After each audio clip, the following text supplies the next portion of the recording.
said your music would be a welcome companion. I didn't mean... Don't you know any other goddamn tune? Huh? No, sir. Of course you do, lad.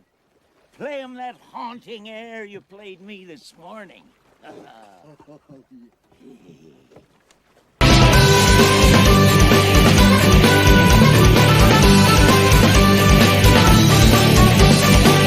I'm what's known as an elite game master. That means I don't just create adventures. He becomes them.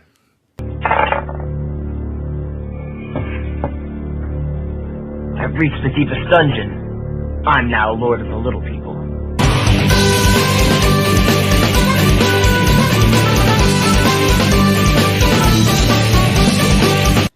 I'm an artist. My campaigns are multi-layered tapestries upon which I texture themes and subject matter which, quite frankly, would simply be too strong for your hobbyist gamer. Stumble into the abyss of fire. You are no more. I have a spell to save me. There is no protection. You will burn forever and ever in eternal torment. You are no more. No.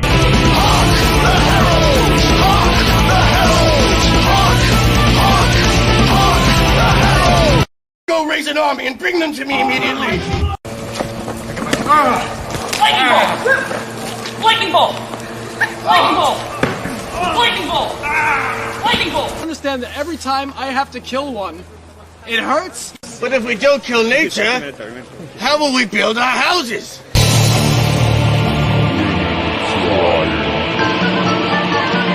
Witches scrying. Banners flying. Dice dying. Hark the herald.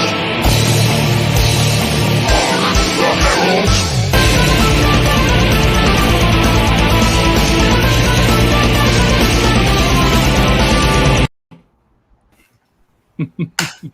Here we are. The Heralds.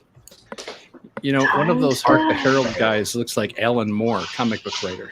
It kind of does. For V for Vendetta writer? Yeah. Yeah. Yep. Hi, everyone. Yeah. This is it. One way or another. Tonight we die. You know, I just think I used to be the one to go first, and it's bad attitude there. Technically, I already died and went first, so...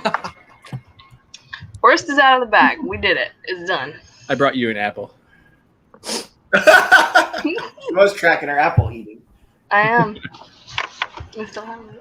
I'm done. So, for those who need a reminder, they are knee-deep in the Doomvault. I'll go ahead and bring the map up. They're in this little hall here where they rushed down out of the forest there, where they defeated that giant lightning creature. Miriam, an NPC that Caroline had been controlling, died in that battle. Everybody else got fucked up pretty good, too, or most people did. An NPC. Untouched. And that is how I'm feeling. So we're going to get straight to this. We'll spend some time at the end to talk a little bit extra rather than go around at the beginning here. You guys run down in there and you barely catch your breath. And you guys I'm going to say you guys maybe get 2 minutes worth of time to grieve Miriam's death.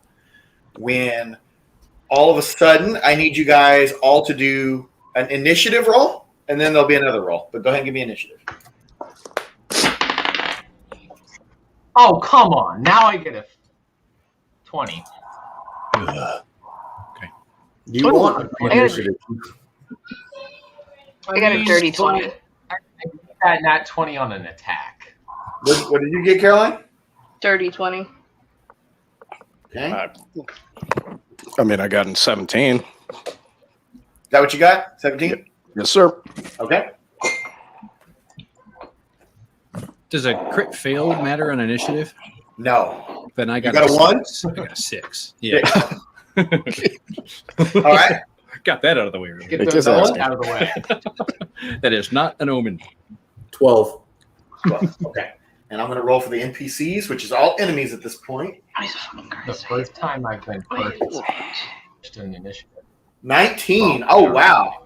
So the order for the remainder of the game is going to be Jeremy, Caroline, the NPCs, Lewis, Nola, and Phil. By the way, I have one small request. If Phil could make some awful buttery supple comment at some point tonight, I feel like we need that. I got your rear, Nola. All right. It's good to know. All right, now you guys are going to do another roll. I need you guys all to do a hold on a second. What is that? You have to a wisdom saving throw. Oh God. Oh hey, I like Switch up that. the die.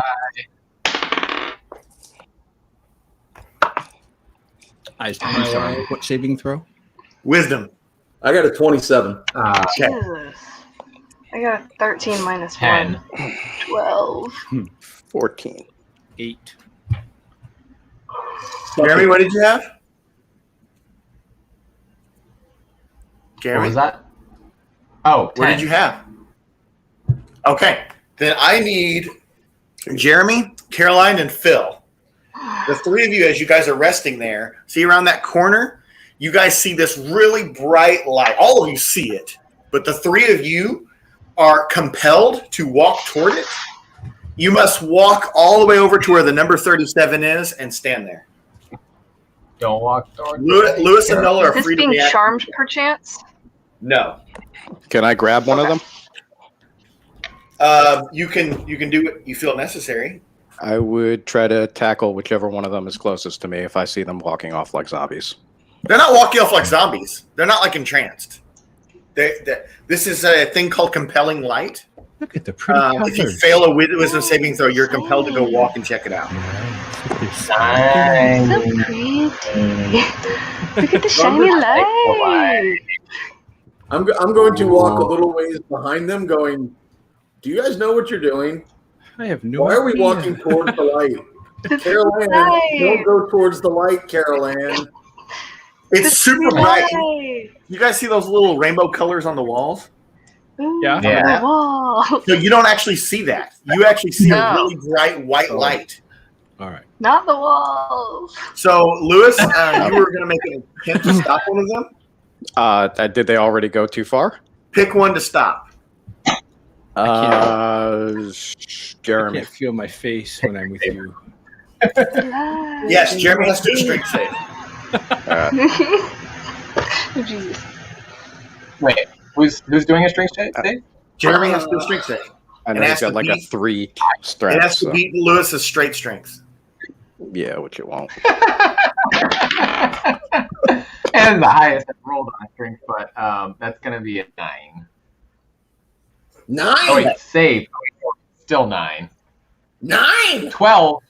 Who 12. keeps doing that? Minus Is that you, Nola? I can never tell. Okay. So here's what happened. So I Nola, do not his. so that's where you're at, Nola? You decided you're going to be that far back? Yeah, let me hold on. That's fine. Yeah, I'm gonna keep a little distance from whatever foolishness is happening. Okay. just in case. So, Lewis, you're going to be here. I'm going to move you guys a little bit. Yeah, you can move me wherever. And Jeremy, you're being restrained like backwards, but they made it all the way to the 30 where the 37 is. So now just realize you go in this room, it doesn't look like it does on the map. It's all like a bright, blinding light until these characters over here get to the middle, when all of a sudden you guys are surrounded from within the light. Hold on. Got to get them all on the board. It might take a second. I told you not to go towards the light, Carol Ann.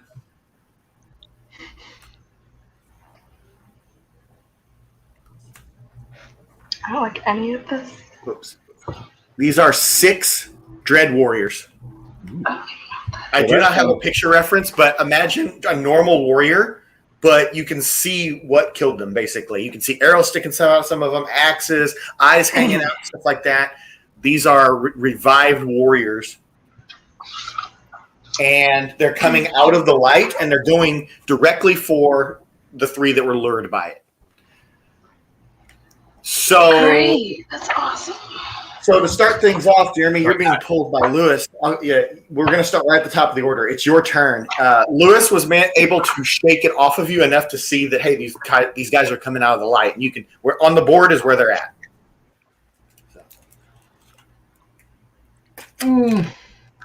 How strong do these guys look? They don't look weak. I would know that I need a beefy spell to take them down.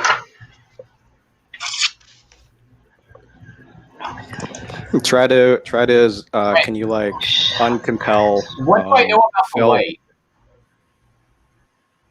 Do I know anything about what the light did to me? And is it like magical or anything? Can I? Go ahead and give me an Arcana check. Crit fail. I know nothing. I don't even know spells. No, you've never seen this before. I've never seen magic before. I'm kidding.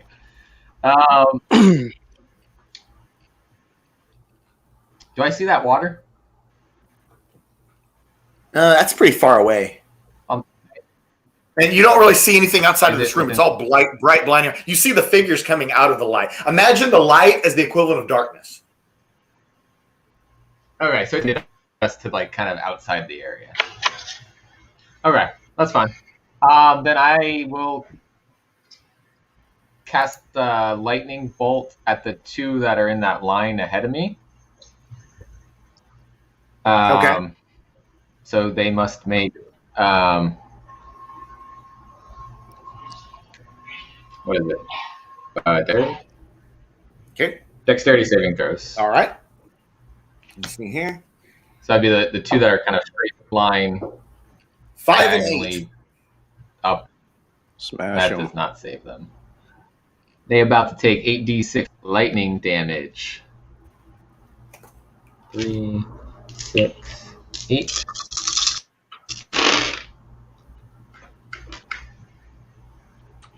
Um.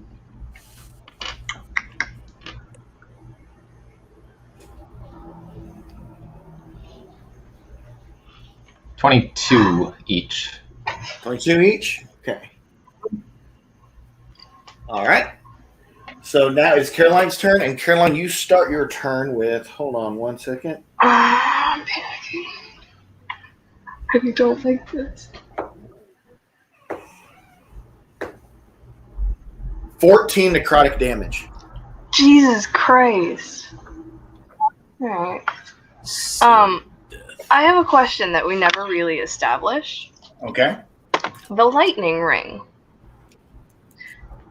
Is it lightning bolt? Like, is it in a straight line? Can I command multiple lightning bolts to do various? No, once it's expended once. It's a one shot. You aim it, and it does that damage that's on there.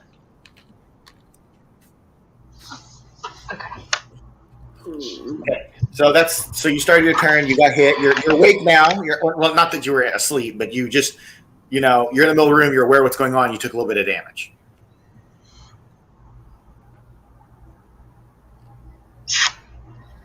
Yeah. Okay. Those two have been hit. Yeah. Don't like any of this. Scale of 1 to 10. How squishy are these? These things are tough. Let's put it this way. You're looking at warriors in armor with like arrows sticking out of their necks and shit. Yeah. And they're undead. Yeah, but on the upside, they've already died once. I just don't have much things that I can do close range. Would you say they're undead? Doesn't Alon have power over undead creatures? Of course, he's last. I don't know what to do. I'm I don't know last. what to do. Okay. That's why I made that comment. Oh, yeah.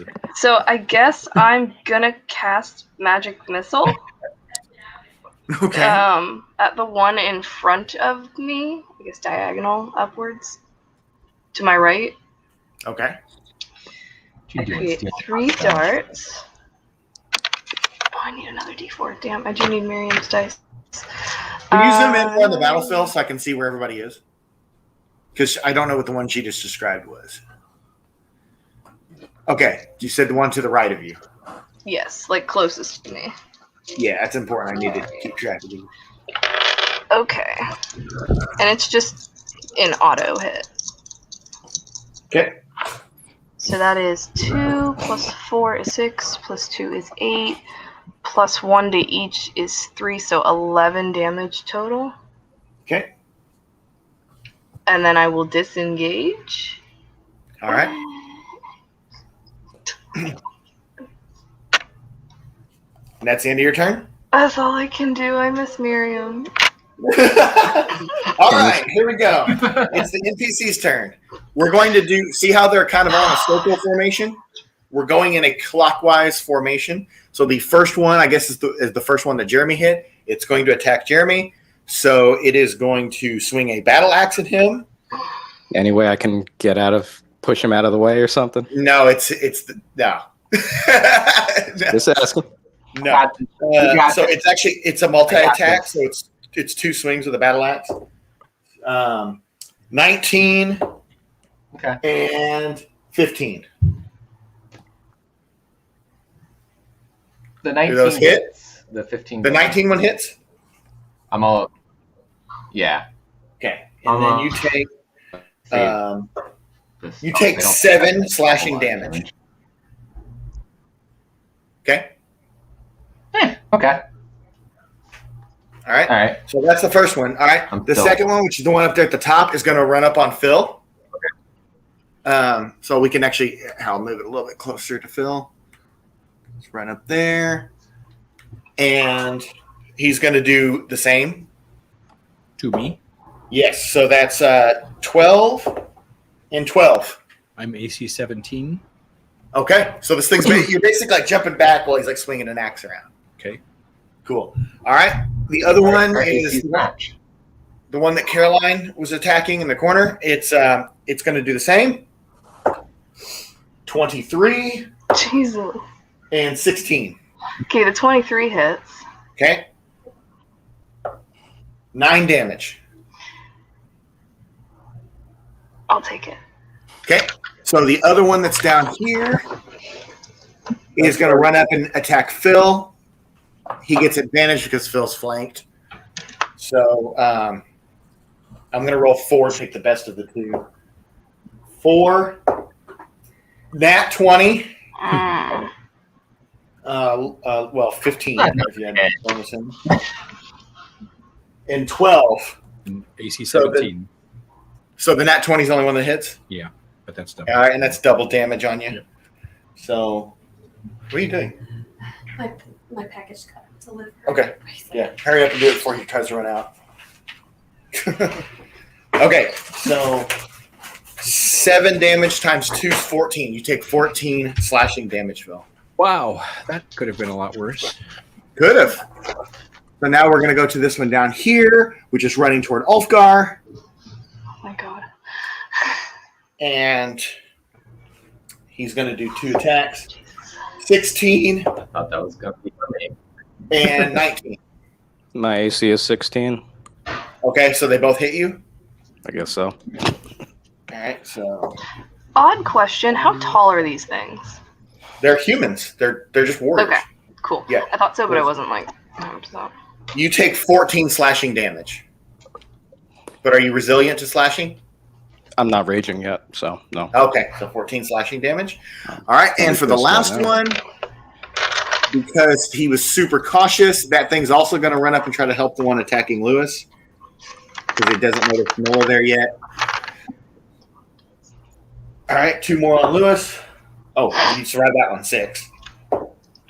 And 23. I think that'll probably hit. 9 slashing damage. All right. Well, it's turned into a party fast. Yep, so we're actually at Lewis's turn. Well, that pissed me off, so You're getting attacked by 2 of them.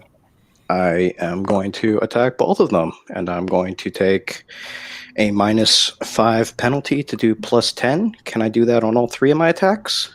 Why not? Okie dokie.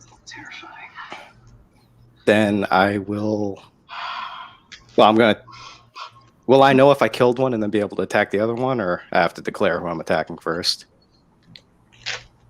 Yeah, you have to declare who you're attacking first. You can split them. Then I'll split them between the 2. So okay, so 2 to the first one to hit you and 1 to the second? Yes. Okay. So that's plus. So that's plus. So that's 21, 26, and 23. They all three hit. Jesus Christ, I love it so much. Thank God. So I'll attack the first one with 4 and 6 plus. Shit. 42 damage. So wait, is that with the 10 on top? So 48 how much? on the first. 48 damage. Yep. Plus Dead. 10, 10, 11, and 11. Dead. Okay. And the next one is 11 plus 11 plus 10. So 32. Okay, not dead, but badly wounded. Okay. All right, Which so one? that's the end of that turn. That was pretty good. Good first round there for you. Okay, so it is now Nola's turn. You're watching all this unfold. Basically, Nola, you walked in cautiously, saw these beings come out of the light, and just all hell break loose with your comrades. How far can I move towards the number 37, Danny? What's your speed? 25 feet. With the speed You can move almost there. That space that's open in the middle between Jeremy and Phil, you can move to that one there. Am I good, like right here? That's exactly where you can move to. Perfect. All right, so I'm going to move to that point. I'm going to reach around my neck and raise my holy symbol high, and I am going to turn undead. Okay, so they have to move away from you or just the area in general? Well, hold on. So they each get a DC saving throw against, they got to beat a 16. If they are a challenge rating 1 or lower, they are destroyed. So which kind of saving throw is it? They got to beat a 16. It's a wisdom. Wisdom, okay. Well, hold on. Haven't done this in a while. Yeah, wisdom saving throw DC 16. 17 for the first one. So that'll be that one there. We're going to go clockwise again to keep this easy. That's the one in front of Jeremy. 17 for that one. 11 for the next one, which is right there next to Phil. 17 for the one next to Caroline. 15 for the one below Caroline. 20, not natural, for the one next to Ulfgar. And then the one on the far side to Ulfgar is 13. One is gone. Oh, it's One of gone. those Yeah, is Yeah, gone. one of them's yeah. gone. It's the last one. We can remove it. Here, I'll do it. I just forgot to. So yeah, so here you go. What? 2 of them survived. So 2 of 5. Yeah. What the? I believe it's the first one survived, and the one next to Caroline survived. Okay. Yeah. Are they challenge rating 1 or less? They are. All They're right, challenge then rating 1. those 2 are destroyed. That's The fucking 2 that awesome. survived? Fuck yeah, No, thanks, the- Noah. Oh, the The 2 2 that that saved. failed. Wait, what? The 2 that failed are completely destroyed. No, they all failed, but 2. Oh, well, everyone that failed is destroyed. Gone. Okay, so Yeah. this one failed. Gone. Yep, and gone. Yep, those are the only 2 left, and one of them is badly damaged. Oh, that was Nola. You That was a just player. a lot. Someone deleted Nola. Oh, well, I didn't. It's just I don't think I foreshadowing. got Nola. Bye, Nola. Nothing to worry about. Alon Come back. destroyed on the undead. So let's see. Disappeared. What is he, the hammer? I got him. I sacrificed myself. Okay. All right. That was excellent. Okay, so 2 remain. That was excellent. Okay, it is now Phil's turn, and Yeah, Phil, you're going to start with some damage here. Yeah. Hold on. Oh. 6, 4. Oh God. Oh, it's the same as Caroline actually. 14 necrotic damage. Oh, because he hit me, you mean? No, it's when you get From compelled the by the light. Once you get there, you start off by taking necrotic damage. Oh, 14? Yes, Yeah. that's what I took. Yeah. It was exact same roll. 6, All 4, right. and 6. Run. I'm actually going to charge this guy that's right in front of me. Okay. If I dash, which I've typically been using at the end of a round to get out of the way, but can I actually dash at someone? Would that affect any damage or anything? No, there is a system for doing that, and I don't really like how it works. So I feel like you'd have to be going like NOLA speed shoes speedy. Yeah. Really. Okay. It'd probably also be called charge. There's a relic of 4th edition that I don't use because it's kind of. If you've watched Invincible, think about the train. Ooh. Like that Okay. kind of damage. All right, then I'll just attack. Yeah. Do I have the ability to come in and around him from behind? No. Okay. Not with all this light beaming everywhere. Okay. So here. It's gonna be straight attacks. No such thing as stealth here. Okay. First one is a 15. Second one is a 15. Neither hit. Oh no. Now I will use my action to dash over here. All right. No problem there. So we're back at the top of the order then with Jeremy. You just watch these things like fatally fall out everywhere. I was like, But the one in front of you is still Well, standing. You damaged that one.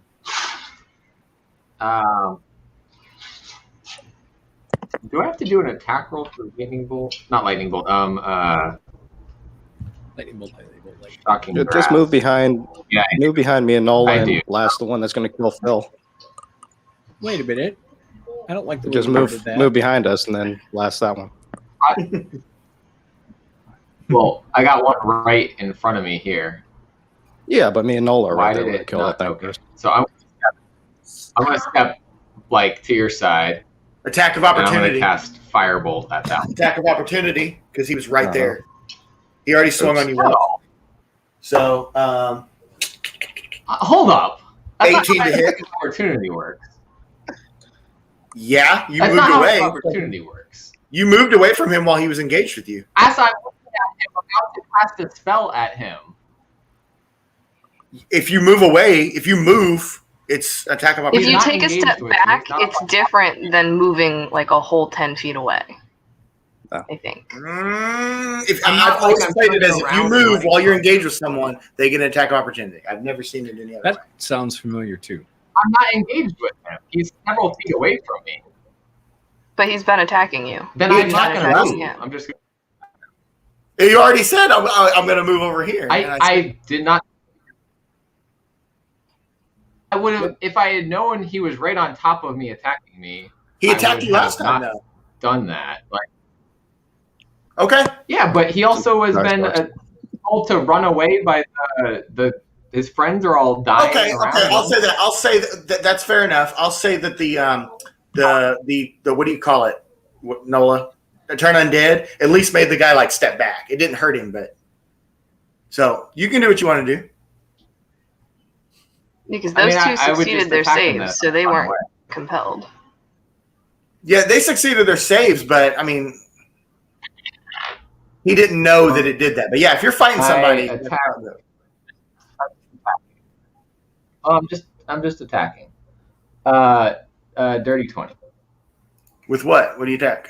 I'm shooting a fireball. Okay, Fireball. that hits. Fireball. Fireball. Okay. Fireball. 2d10 damage. Right? 9. Yeah. 12 damage. Okay. All right, then Caroline. Yes.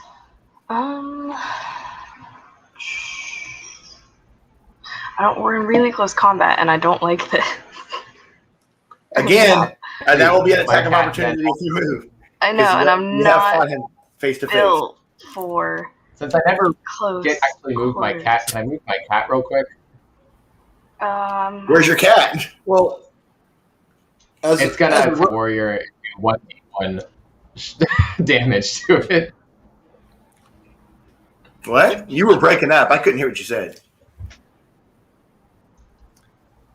Jeremy? Me or Nola? Are talking? No, I didn't even know Here? Nola was talking. I heard Jeremy, and I asked you where your cat was, and then I heard a bunch of distortion come through. I think I've been having some connection issues. Yeah, I didn't hear what you just said.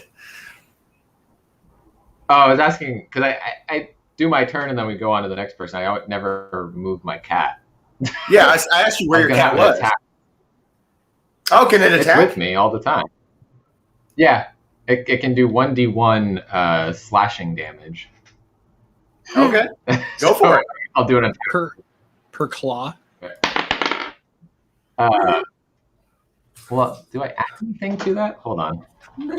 Cat D&D 5e. What are you doing? Figure maybe it's close to death. It is pretty close to death. If it's doing a melee attack, it has. Oh, maybe I don't want to add strength. No, wait. Melee weapon attack +0 to hit, reach 5, 1 target, 1d1 slashing. It only rolled an 11 though. All right. Okay, so nothing. So it probably doesn't hit with an 11. All right. Yeah. All right. Worth a shot. Okay. I'm going to stick it with my dagger. Now, as a rogue, you can bonus disengage, though, can't you? Yeah, she could definitely get away from an attack of opportunity because of that. Well, then I want to do that. And I would like to chug a healing potion, please. You can use one action for that, yes. Cool. So it's half of what I'm missing. Yes. Cool. And then I guess I would step back, like, with my disengage, my cunning action. Basically to Alon. I think that's as far as that's I can sensible. get. Yeah, it's like 25 feet. Okay. You can he's distracted with Phil anyway at this point. I'll just look at her and go, you can hide behind me. It's okay.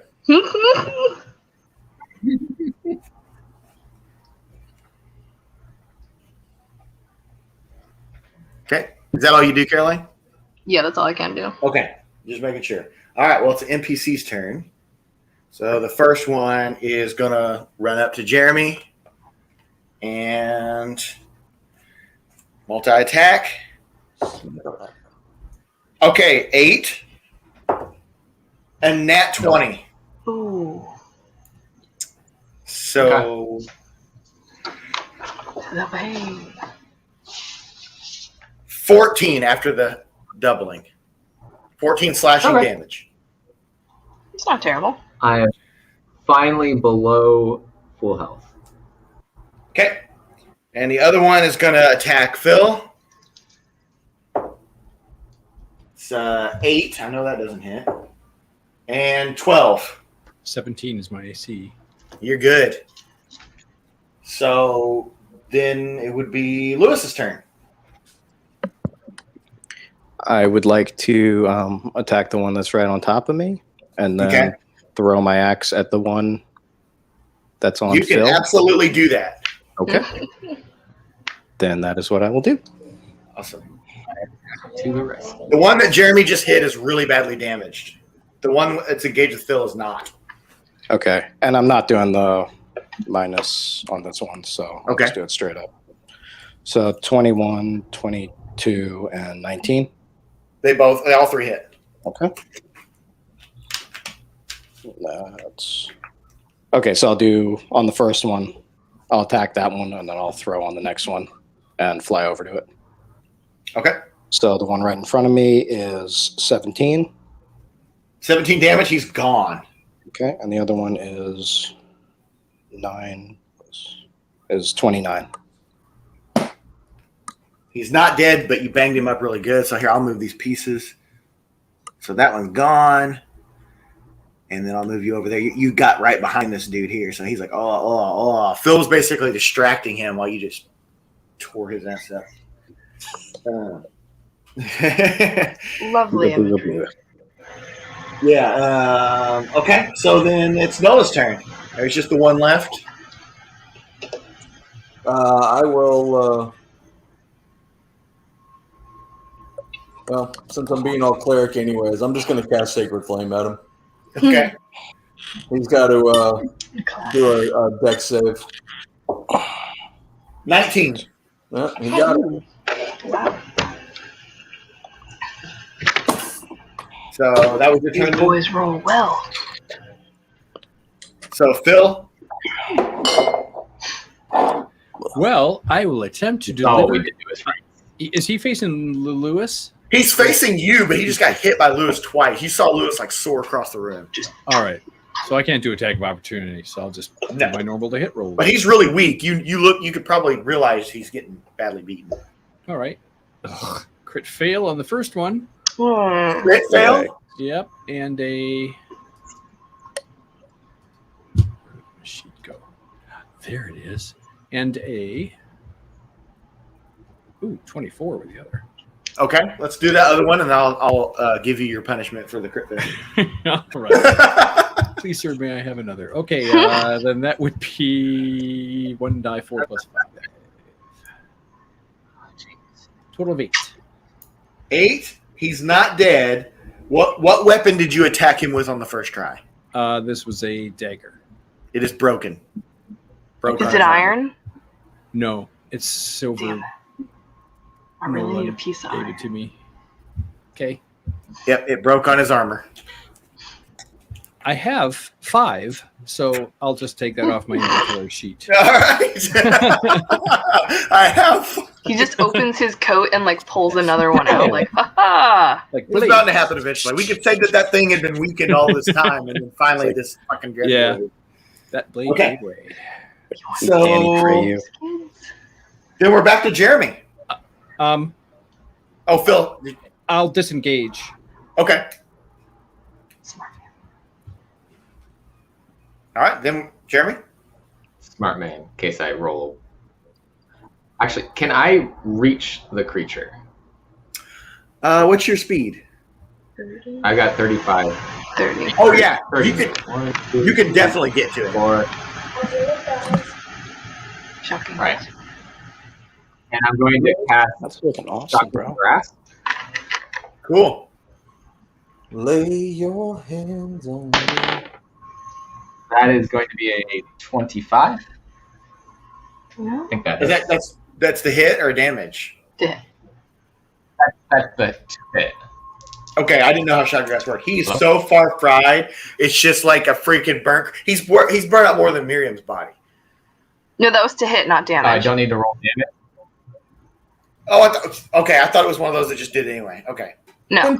Roll for damage. No. It definitely hits. I thought you were saying it was 25 damage. Your thing is breaking up so much. I can't understand half of what you're saying. Like it just like it on my end. And by the way, so we're clear, Danny, a little too soon on the Miriam joke. Yeah. Still a little bit bitter about it. We're not even a room away. Is anything else running? What's It's the damage? literally been like 5 minutes, Danny. It has. I have a lot of tabs open. That's probably closing things. Roll your damage, then close your tabs. Well, that's 3 damage. Jesus. He is not dead. Wow. You just did the moral equivalent of rubbing a balloon and then touching him. All right. It does hurt sometimes. So then, Caroline. Well, I have the most unclear shot right now. Let's see, it's 5. You can move. I'm gonna go here. And I'm gonna stab that motherfucker. Okay. That is a 17 plus a 7. 24. Did we lose Caroline? Did it not? No. You froze for a second, Caroline. Oh, no. It might be my connection, but Well, I got Yeah, a 17 I've got plus a 7. It's you, Danny, because I could hear her fine. but it was only doing it for you before. Everyone else has been clear the whole time. Yeah, I was going to say, Jeremy, yours is messed up because yours Yeah, is you've doing cut it out for me. But Caroline's was fine. Well, I get a 17 Crystal plus a clear. 7 to hit. So I get 1d4. That hits, and Caroline, he's dead. Don't even worry about rolling. He has GG. 1 hit point left. Yay! And then I kick it just for fun because I'm pissed off right now. Yep. I'll also pick my dagger Okay, back up. so all enemies are destroyed. Yeah, everyone's clear for me except for Jeremy, and then Caroline just broke up that one time. How am I sounding now? You're good now. Good. You're clear now. Okay. I had a bunch of previews catalog tabs open. Yeah. Closed them all. Bandwidth. Yeah, those things like crash my phone. Okay, so everybody gets 300 experience. I'm not sure how helpful that is at this stage of the game. I was going to say, I don't think it matters at this point, but You don't Every mean little bit. 1,000, do you? 1,100 more, and it'll matter. oh, you haven't leveled up Yeah, yet. like I use all of that. Hold on. We're walking into the lake of madness. Have faith. Can I donate my XP to Jeremy? All right. Who needs a pop So tart? as the last one falls to its death, that light just starts to dim down, and you can see the walls as they appear on the map, where they're like multicolored like that. It's just really pretty and crystallized. Cool. I'm gonna eat enough good Now we berries to heal me back up to 0. He's pretty. Okay. Anyone need a pop tart? I'll take a pop. How much does that heal? I'll take a Pop-Tart. I think it was just one. Okay, he can have it. Yeah. I still have one. I'm gonna take. You know my what? healing Screw potion. it. I'm gonna eat the Take four Pop-Tart of them. that I have as well. I have 2. 14. Well, now I have none because I have consumed them all. Okay, so who just took them? I'm at 38 out of 46. Oh, you're fine. Phil, you need? Yes. What How do you much have, they Phil? heal? Just Well, 1 point, I think. I'm trying to do this the right way. I'm at 18. My thought was that if I take the healing potion, that will bring me up so that whatever happens next will finish the job. Yeah, take them after the healing potion. Okay.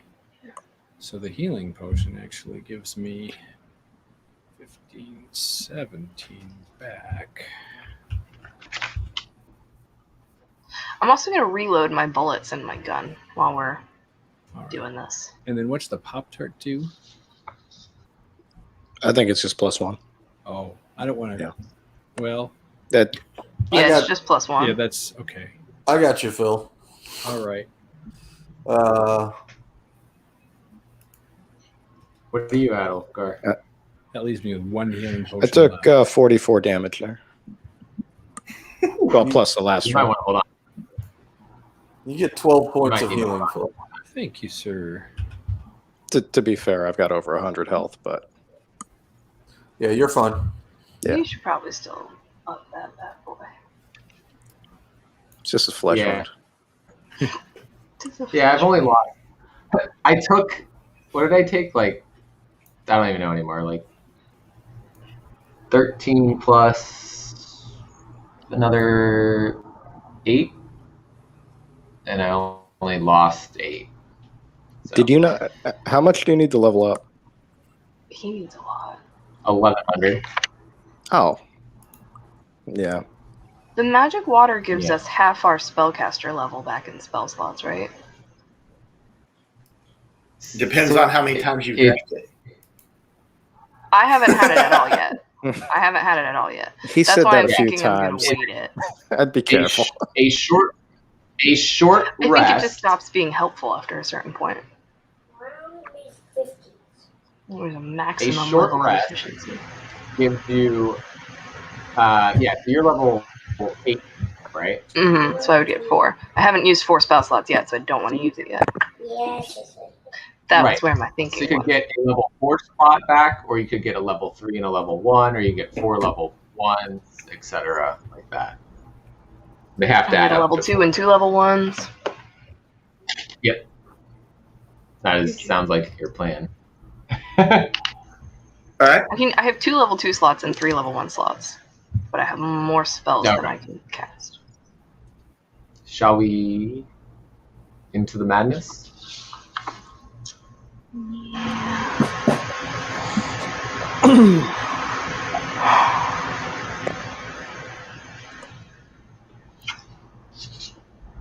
The map looks So who's going in? like we're missing someone still.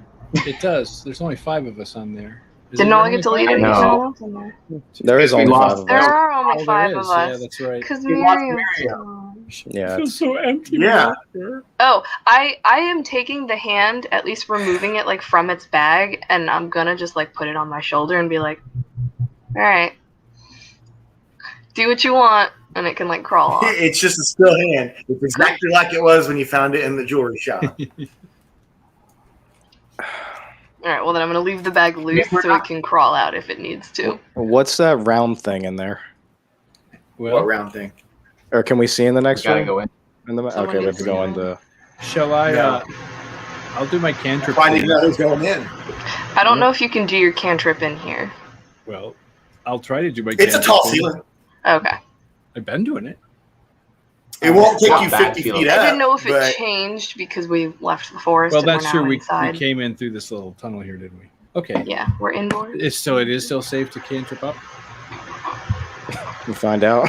Yeah, Yeah. you just won't be able to go like 50 feet up. Like I'll if have you're it in gonna my fly head. over the water, you're gonna fly where like your feet are like dangling like maybe 10 feet over the water. Okay, I did. Actually, I wanted to avoid the water. Yeah, I was going to say, I kind of feel like really just skirting the edge of this room and trying to get through it as quickly as possible is the So best. Phil, just give me a stealth check, and if you want to go in there, Yeah. just look. Okay. My intention was. I can also go in there and look because I have advantage on stealth checks.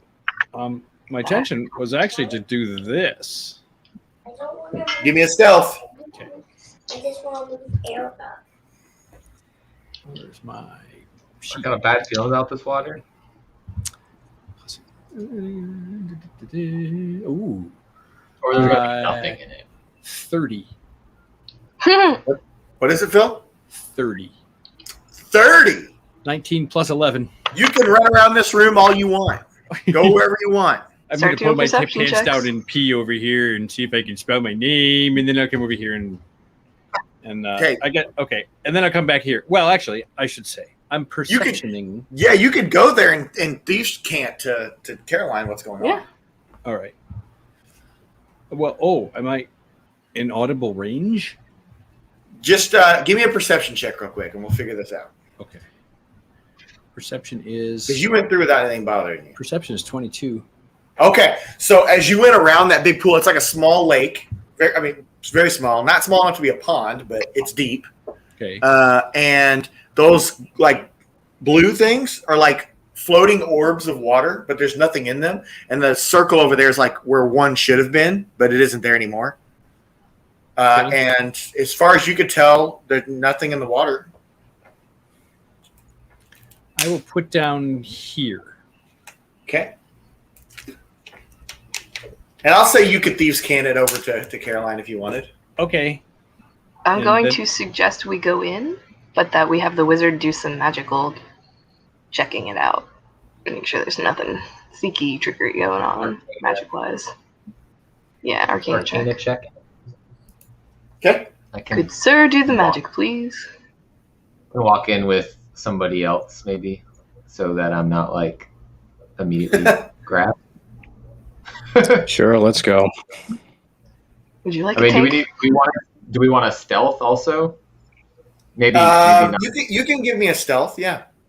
Well, I can't say if I do well. You might not want me to be stealthing next to you. Ooh, 22. Same as Phil. You're good to go in there unbothered. I start walking with Ulfgar and Ulfgar clanking around. I'm like, Do I roll a can I stealth? I just go in.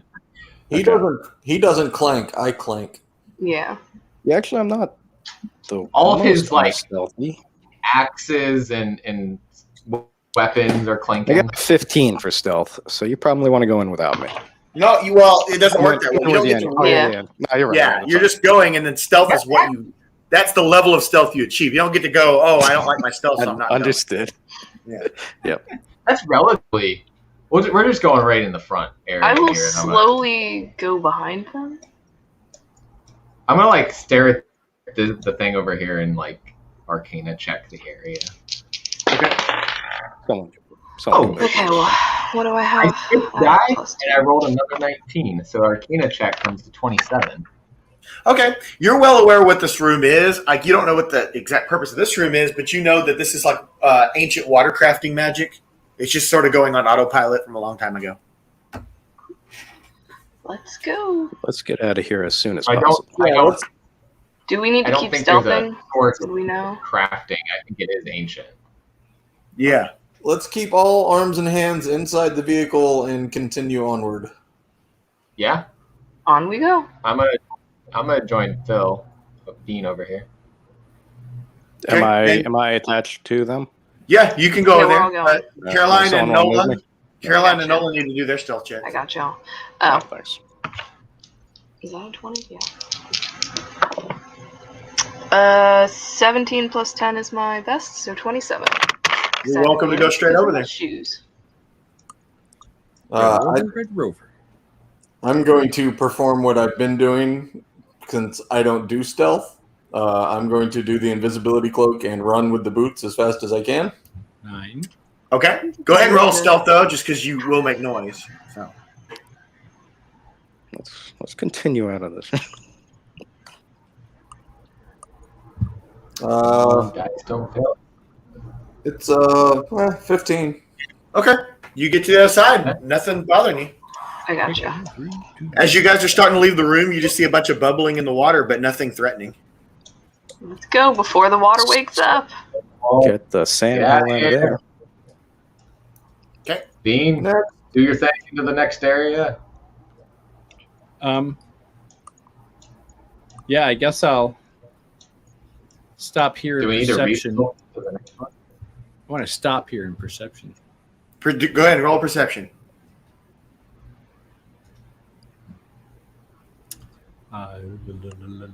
15 plus 19. Okay, so no traps, but you do recognize that those 4 X's on the ground are actually sinkholes, not intentional, but you're able to warn the others not to step near them. Smart. Don't step near those red X's. So we need to go up, correct? It's good of them to And note those ground. Phil, Yes. Phil, could you also give me a wisdom check, like wisdom saving throw? Yes. Plus 1. 8. Okay, never mind then. Just proceed. I don't think good. There is a door up there, by the way. You see that little white space bar? It's just a Yes. regular old door. Should we All right. tie ourselves together? No, that sounds like a terrible idea. Does anybody have bread? All you guys have to do, Crumbs. this is actually way easier than you think. All you have to do is just listen to Phil's advice. Don't go stepping on those areas. Okay. All right. As Let's go, Dad. Let's do it. Okay, so you just lead the way and we just follow you? Yeah, he's basically just going, there's sinkholes here. Okay. Let's go.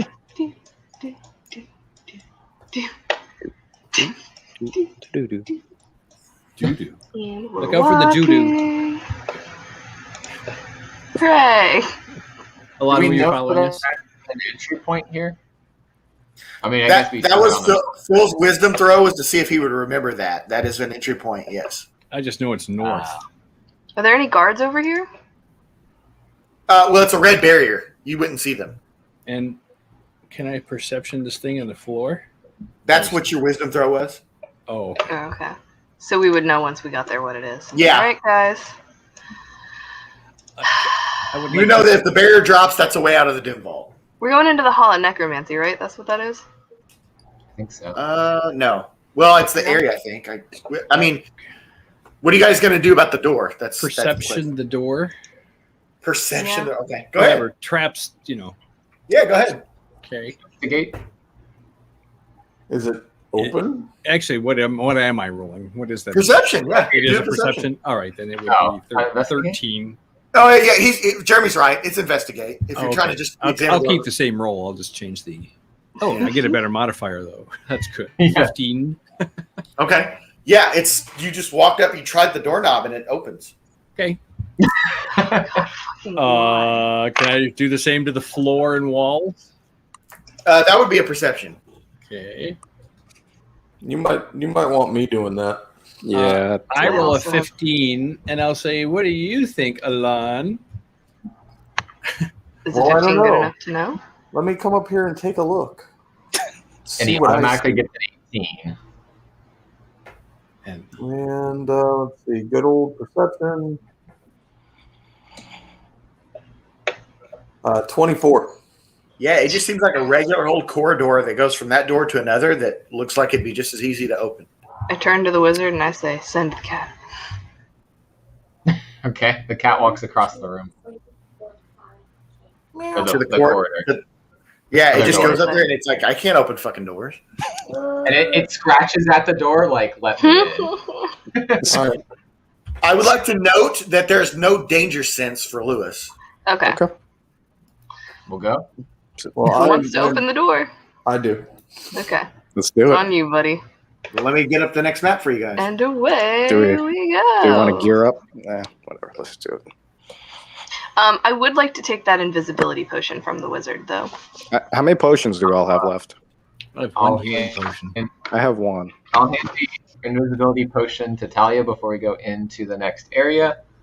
And thank you, Phil. I would note that I have the speed potion and the healing potion on me. There also is a heroism potion, a water breathing potion, an animal friendship potion in the bag of holding. Do you have any more health potions? I have 4. Good to know. If anyone needs one, I can give you one. No, but I still You have. might as well. I have one, but I'll. Might as well give another one to Lewis just in case. Yeah. Yeah, Can't Lewis, make hold it on to this. smaller. Or Ulfgar, here's one. Okay. And I'm going Thank you, to sir. mark 3. I now have 3. All right, so I got 2. Phil, did you take Pop Tarts? No, Would you like some? no, thank you. I'll try not to take it personally. You know, no, I'm sorry. It's kind of like I love pizza, but I would never want to work at a pizza place. Or I wouldn't love pizza anymore. Sounds like Dunkin' Donuts and me. See, yes, that's usually my Can't do it donuts. Is anymore. my other example. I'm tempted to have like 2 Pop-Tarts on me, That makes me want to order a pizza. just in case. Take 3. Take 4. 3. Here, wait. Let me get 2 off of you too, just in case. Okay, you want 2 each or? Yeah, do 2 Okay. each. Okay. I'll just note that I have them here. Just because I'm at, Yeah, I'm take- squishy, and I feel like it's Under- probably a good idea.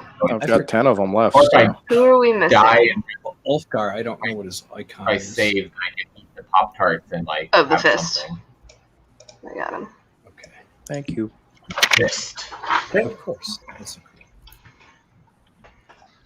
Side note: Asimov's Foundation is coming to Apple TV. That What? fist reminds me of that. The line just turned upside down. You can rotate. All right, so what are you guys gonna do? Apparently you can rotate. I think he's going in. Yeah, Lon wanted to go in first and smell the Dread poisonous Legion gas. Outpost. Yeah, I'm gonna Oh, open the door. Dreads. Do I see anything through the open door that causes me to not want to go in immediately? No, you go in and you see exactly what it looks like on the map there, where you see that it's like a big room where people have recently had campfires and there's sacks and stuff where people have stayed relatively recently slept in. All right. Well, I'm gonna work my way up to about the middle of the room. I'll follow him. I will go after him. Yeah, me I too. want a perception right inside the door. Yeah. Perception checks are a good idea. I rolled the 18. That's a 14. Where's his Same thing. It's like you guys know that people stayed here. There's a lot of these sacks around and belongings and everything, and the smoldering fire where people have stayed here in the last day or two. I say we just go up. Is it just Can I assumed that we're search just some of familiar the- with the map? It's assumed what, Phil? Our characters are familiar with this map, right? Yeah, you guys Yeah, we have, have the the map. map. Okay. Can Up I we go. investigate some of the like? Are there belongings or anything, or is it just like slept in like bedrolls and that kind of thing? It's bed rolls and just people been here. There's nothing like no Okay. weapons I was- around or anything like that. I was Nothing to identify who exactly was sleeping here. If I did an investigation. Before we go in here, Alon, I would like to get that cloak back from you, my good sir. It's all yours. Thank you. I'm And I'm about gonna done. I'm put it about on, done. but not throw the hood up. I'm about done with being sneaky, so. And I will Do keep we my wanna- eye on this door as I keep going up. Yeah, so say you want to even look down there. So yeah, so that right there is not a door. That's just like where the ground's been burrowed, and there's an entry point over there. So it's like someone had dug this. Like it's like someone had at one time sealed this off, but then like dug a new path to that entry point. Okay. So it's kind of irrelevant. Doesn't look like it's been worked on anytime recently. Okay. Well, then we move up. Okay. So there's a door there. All right. Perception for traps. Is that Investigation. perception or Well, investigation? I think it's perception. I guess so. Around the door here. That's a nat 20. Okay. What are you checking? The door or just the room? The door. Me too. I got a The nat door? 20. Hey, two you don't nat find 20s. it the door's not trapped. It's just locked. Oh. Like it's a very solid door and it's locked. I have like thieves picks and tools. Okay. I also have thieves' tools. I have a hammer. Thieves with What dual was tools. that? Wolfgar? Yes, sir. Danger sense. Uh-oh. Behind you. I would alert everybody that something's coming from behind us. I'm throwing up the hood Spider sense is tingling. and just I'm kind going to of get the map all adjusted here. over here. Is this area obscured from like view from down there? What Like, area is where obscured? Like where I'm standing now. Is that He's obscured in the from like mine shaft. Not down really. here? It's like a tunnel kind of thing. I mean, it's walkable, but like it's like you go down like a little bit, like a few steps, but you can see a person's head or shoulders walking around. So if I like ducked down there, I might be hidden. If you Can I took a also specific stealth? hide action, yes. Like if you specifically say you're going to hide, you can roll for stealth to do that. Okay. Go ahead and do that. I would also like to have my bow drawn and ready. Just like chilling in the corner. 14. Okay. I'll keep that in mind. Okay. So there are marching feet coming, Ulfgar. Mm. Can we just close the door? I was gonna say let's hide in the hallway north. That looks pretty big. It's not supposed to be. Okay. Yeah, no, it's just because of the zoom. They're a little bit Yeah, big. they come in large. Whoa, why does it keep going here? Are they down the hallway? Yeah, Like, yeah. can we see I have them? no Oh. choice in where they can go. So let me Okay. just get them out here. Like, can I see them down the hallway? God. Yes, you can. See. Okay. Christ. I would like Hold to on. start picking Yeah. the lock. Yeah, start making these smaller. Hold on. I gotcha. There's still a lot more. Fuck you, Danny. And what are they? Hold on. I got to get them out on the map before I can do any game stuff. Nobody rush in. Nobody What are rush their in. names? I know make what you're no gonna promises. No, I can do this too because Can you guys? I know Can what you guys you're hit the gonna do. hallway? Hold on. I'm gonna shoot the leech powder at him. I'm gonna be picking the lock. Oh, As see, long that as wasn't what I nobody's- thought you were gonna do.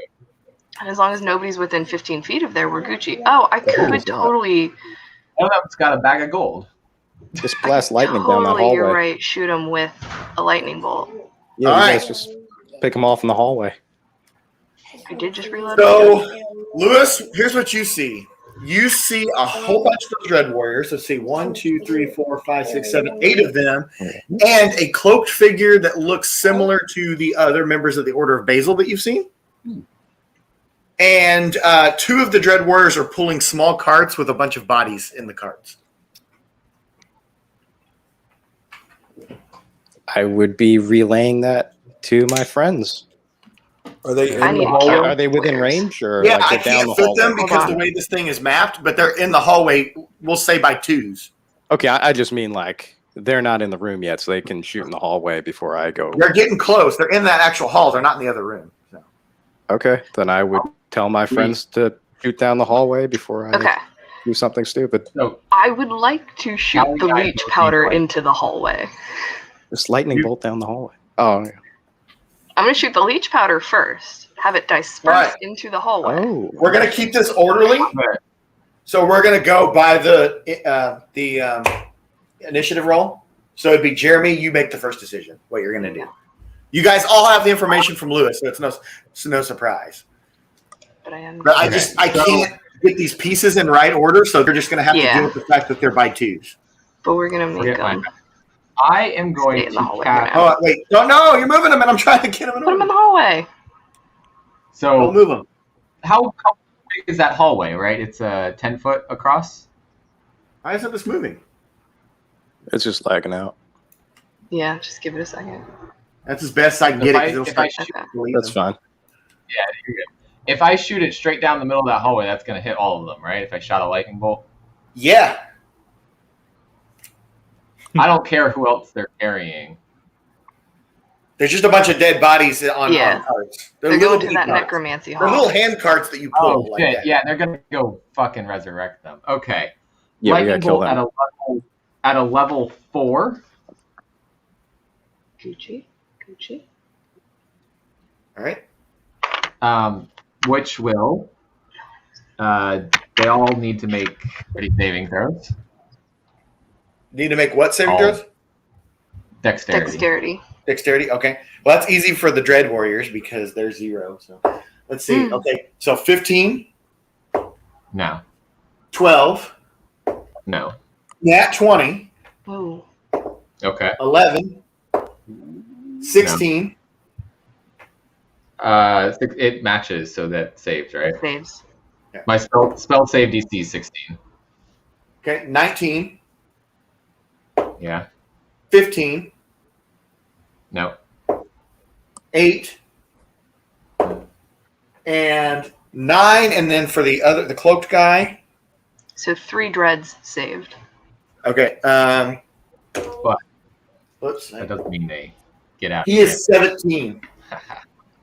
And he is 17, Okay, so he saves as well. So the ones that didn't save will take full damage. The ones that saved take half damage. Okay, we'll keep this easy since they're not in a particular order. We'll say that the further they are back, the least damage they took. So the I was 3 actually nearest. going to say it was every other from the second row back, so the 3 back left are technically what would have gotten hit. The Or 3 in the what back would have gotten hit. Yeah, so it was fail, save, fail, save, fail. Yeah, but save, the easier fail. way to do this, that makes sense, is he's firing down a hall. So the ones in the front are the ones. That also taking makes the hit. sense. Yes. There'd be no reason. The ones in the back. Yeah, the ones in the Physically, back. that Oh. does make sense. You are correct. Yep. So okay, so the first 5. So go ahead and tell me what happens to the first 5. All right. So at a level 4 or higher, I added another D6 Nice. for level 4. So.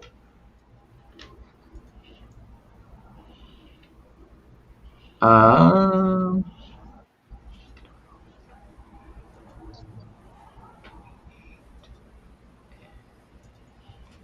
36 damage for the ones that did not save, and then 18 for the ones that 36? saved. 36 damage for all the ones that failed. Okay, I'm going to tell you this right now. They all have 37 HP. I'm going to give you the kill on that because that's so fucking awesome that you. Wow! Yay! So that's how kill, much- kill, kill, kill, kill. Kill.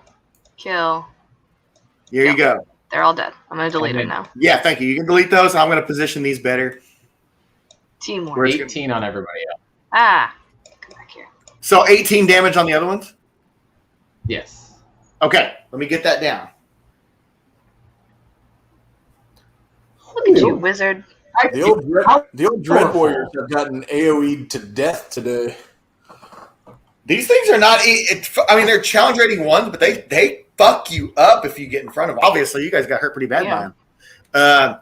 So the guy's like, "No, my Dread Warriors." He's like, "Oh shit!"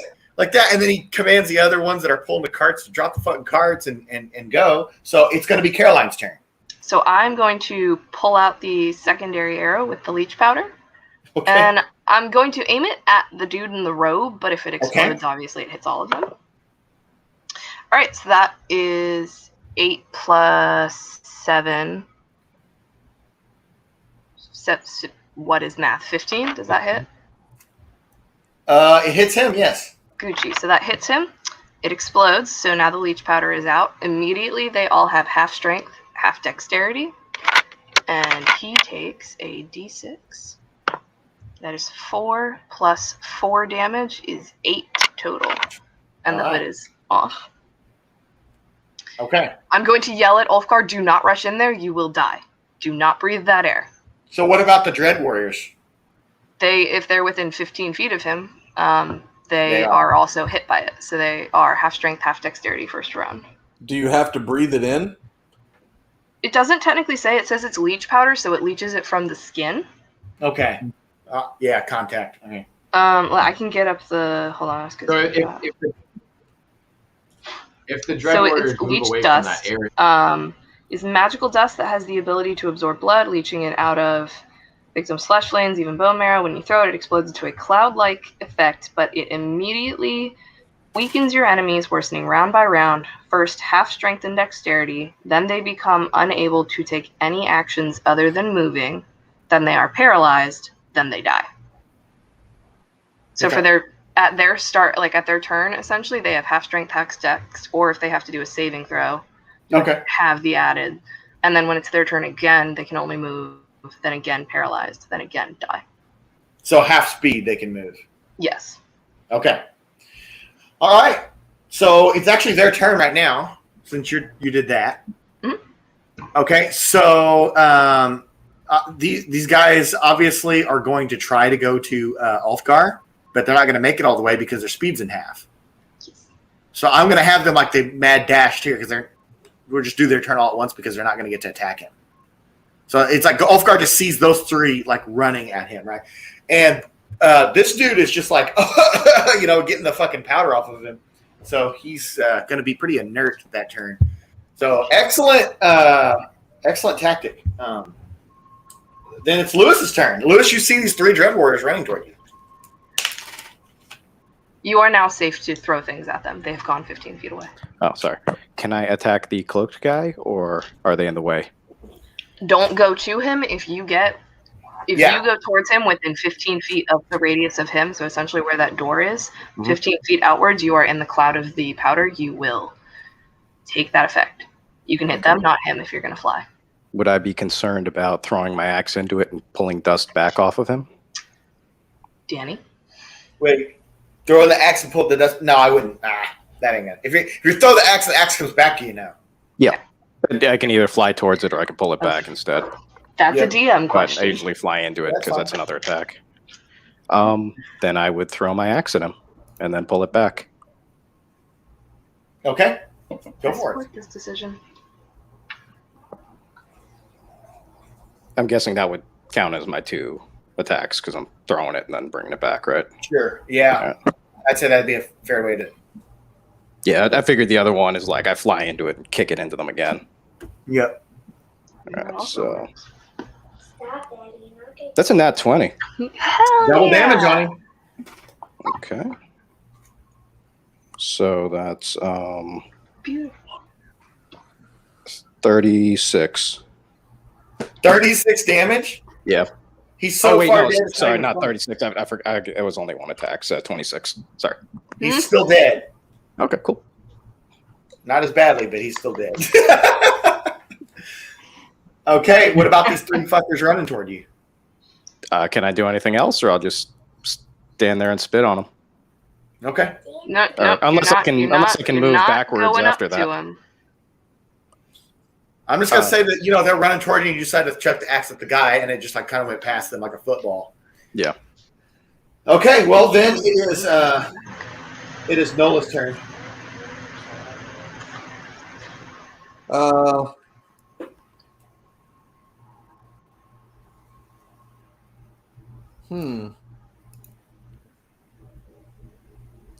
Well, I don't think it's going to work, but I'm going to use a very seldom used spell.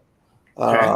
I'm going to use Word of Radiance, which is a cantrip that I've never used. I utter a divine word, and a burning radiance erupts from me. Each creature of your choice that I can see within range must succeed on a Constitution saving throw or take damage. All right. Nice. So, con 16 throws for the 3 that are closest to me. Gotcha. Okay, they actually have really high constitution. That's what I'm saying. I don't figure this is going to work. 8 for the first one. Wow. Fail. And 23 for the second one. And 5 for the third. So the middle one. Wow. Look at that. What was their +3? Yeah. Nice. Well, the two that failed take 10 damage. 10 radiant damage. Okay. All right. Then it is Phil's turn. Well, because by the time I got over there, I could not attack, I am going to pick the lock. All right. Go ahead and try it. Which I assume is a sleight of hand? Yes. Yes. Okay. Critical fail. Damn. Talia sees this happen and just Your throws thieves her tool. fist at Your him. thieves tool break, Phil. You All need to right. get other thieves tools at some point in the future. I immediately throw mine at him, hitting him going intentionally in the to face. Utter a elvish swear word that I learned when I was 3 on the streets. How dare you? No. Okay. Stamp my foot once. Okay, then we're back at the top of the order. Then Jeremy. Okay.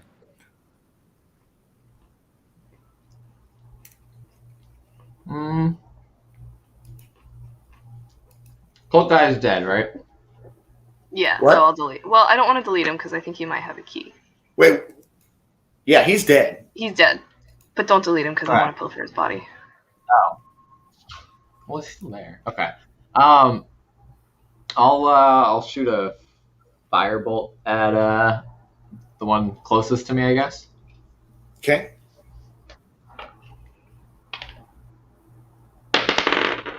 Hmm. 10? No. Alright. I don't know. I'll back away. Okay. Not in All right, range. okay. It's my turn? Mm-hmm. It's my turn.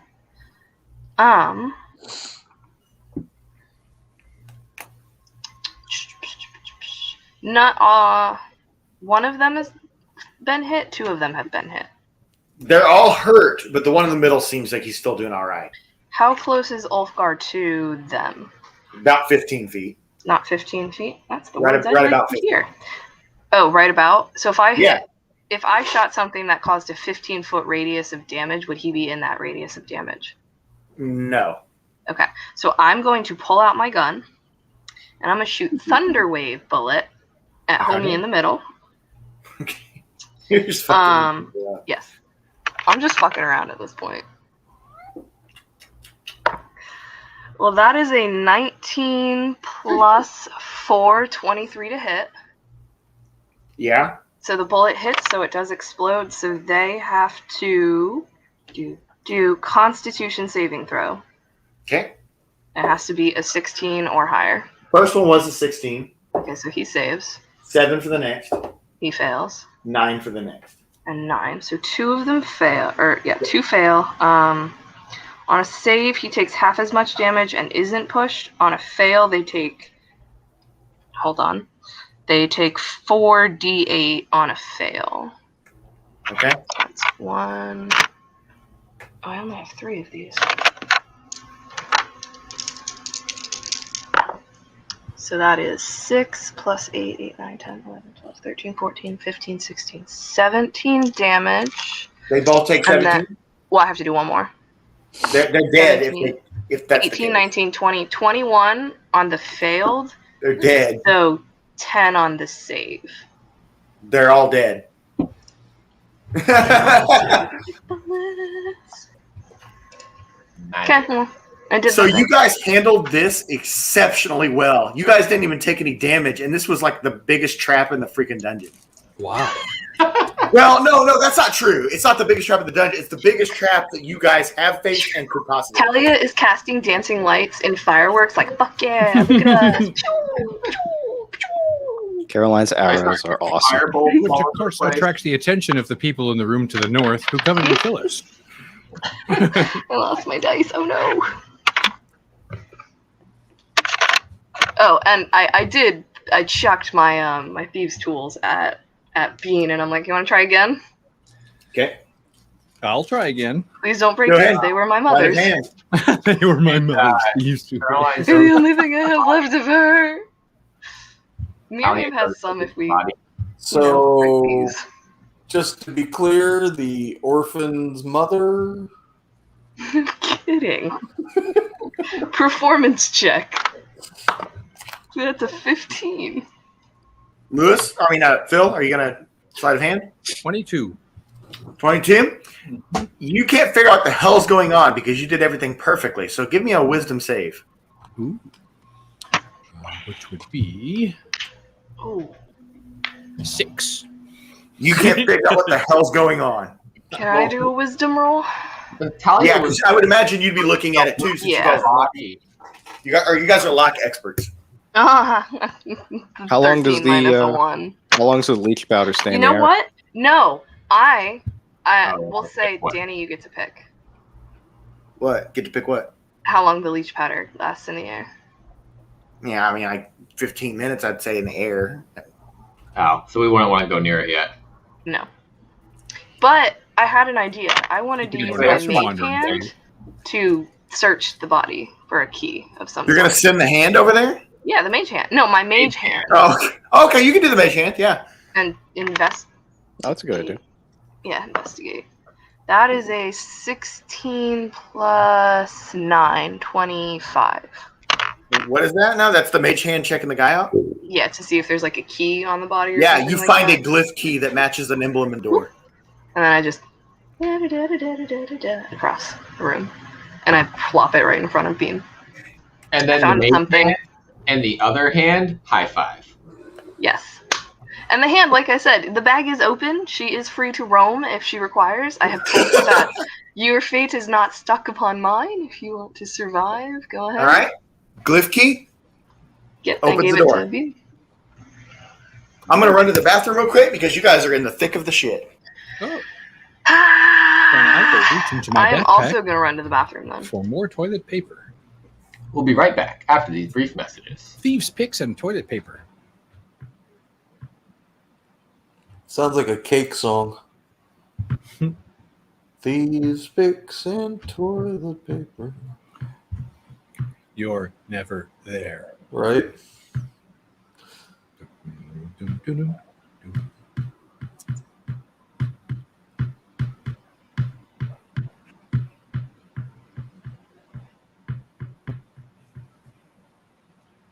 Let's see. Let's move this map a little and see what's north of here. All right. You guys good with your last few moments as players? Excellent work with the Dread Warriors. And that guy that you just killed is a conjurer. He's a member of the Order of Basil, but that was his role. Did we get experience? Are you going to give? You do. You do get experience. Okay. Let me figure that up. I'm guessing they went to the bathroom or something? Yeah. I think Sparks is mowing the lawn. You inspired them to bathroom. And actually, Phil, you don't get experience because you didn't fight any of the Dread Warriors. I know. I broke lock pick. Yep. Let's see. This is a pretty nice bit of experience for the other four, though. 2,175 experience each. Level up. Did it? Yeah. 2175. How much? 2175? Yep. 2,175 for everyone but Phil. I don't need no stinking experience. You already leveled up though, right, Phil? I'm level 7. Oh, you did need that. You said how much? 2,175 experience for everyone but Phil. Shit. 35. I'll let you guys figure all this shit out before we go because this is your final gathering point. You guys handled that exceptionally well. I am really surprised. I was thinking this. The first encounter with the Dread Warriors did fuck you guys up pretty good, but I thought this one was really gonna fuck you That up. But hallway, Jeremy my dude. Yeah, Jeremy really. Yeah. It's a good thing Lewis was there because here's the thing: if you guys had gotten all the way to the door, I wasn't gonna let anyone notice. But I saw that Lewis decided to just plop his figurine there in the middle. I'm like, danger sense. He knows they're coming. I was 50-50 between using the arrow with the powder and shooting another lightning bolt, but I was concerned about saving throws. I Dude, knew that the was powder awesome would with be the powder. helpful. And I still have 2 more. Do you want me to tie them onto your arrow real quick? No, but I am going to give you 1 vial of it. Side note, I also have a vial of sleeping powder, y'all. Just throwing that out there. Still, from when I picked it up off the floor from the vampire my dudes. Unless you want to give it to Phil if he's sneakier and can like assassinate someone. I'm doing some like quick. Well, no. level So over here. the vial needs to be thrown and shattered. So it needs to be thrown with someone with enough strength to shatter it. Okay. Is there a range on it? So what's it made out of? Glass? Throw it like you would a dagger. I don't know. Okay. I don't got axe. I Throw throw it stuff. I don't know. Whatever. I'm sure I can lob That's a Danny question. What is it? What's the throwing distance to throw that vial and have it shatter? Like, what would his max distance of throw be? 30 What feet? was Lewis's throw? Yeah. How far can you throw an axe? Gucci. That's your normal answer. axe, 60 feet. 60 feet? I'd say 50 for throwing something like that because it's not going to have the aerodynamics. Okay. So there you go. You have a 50-foot range on it. Throw it. It explodes in a 15-foot radius. So, what's the party think real quick? Do I take Lucky as my feat, or do I take Magic Initiate, giving myself spells from I took Lucky because I think I'm going to need it. What's the second one do? The party more. I know. The it doesn't matter. This is the end. 2 cantrips and a Doesn't 1 have to spell from another class. And I was actually thinking of taking some cleric spells. Oh, maybe not a bad idea for a cantrip. But how many lucky rolls do you get? You only get like 3, right? You get 3 luck points, and you can only use them on things that you are rolling or people are rolling against you specifically. Okay, so can you make him like not kill you in 1 hit? Yes, you can make them re-roll an attack roll, and then you get to pick which of those 2 they use. So if he rolls a I don't nat know. 20 on me, I can use a luck point and say re-roll that, and then if he gets anything less than a 20, I can say use the other roll. I think I'm You gonna can take. You can use it on ability checks, attack rolls, saving throws. You choose before the outcome, but so after you roll the first dice, but before you find out what happens with that roll. If you think it's too low, you decide if you need another roll.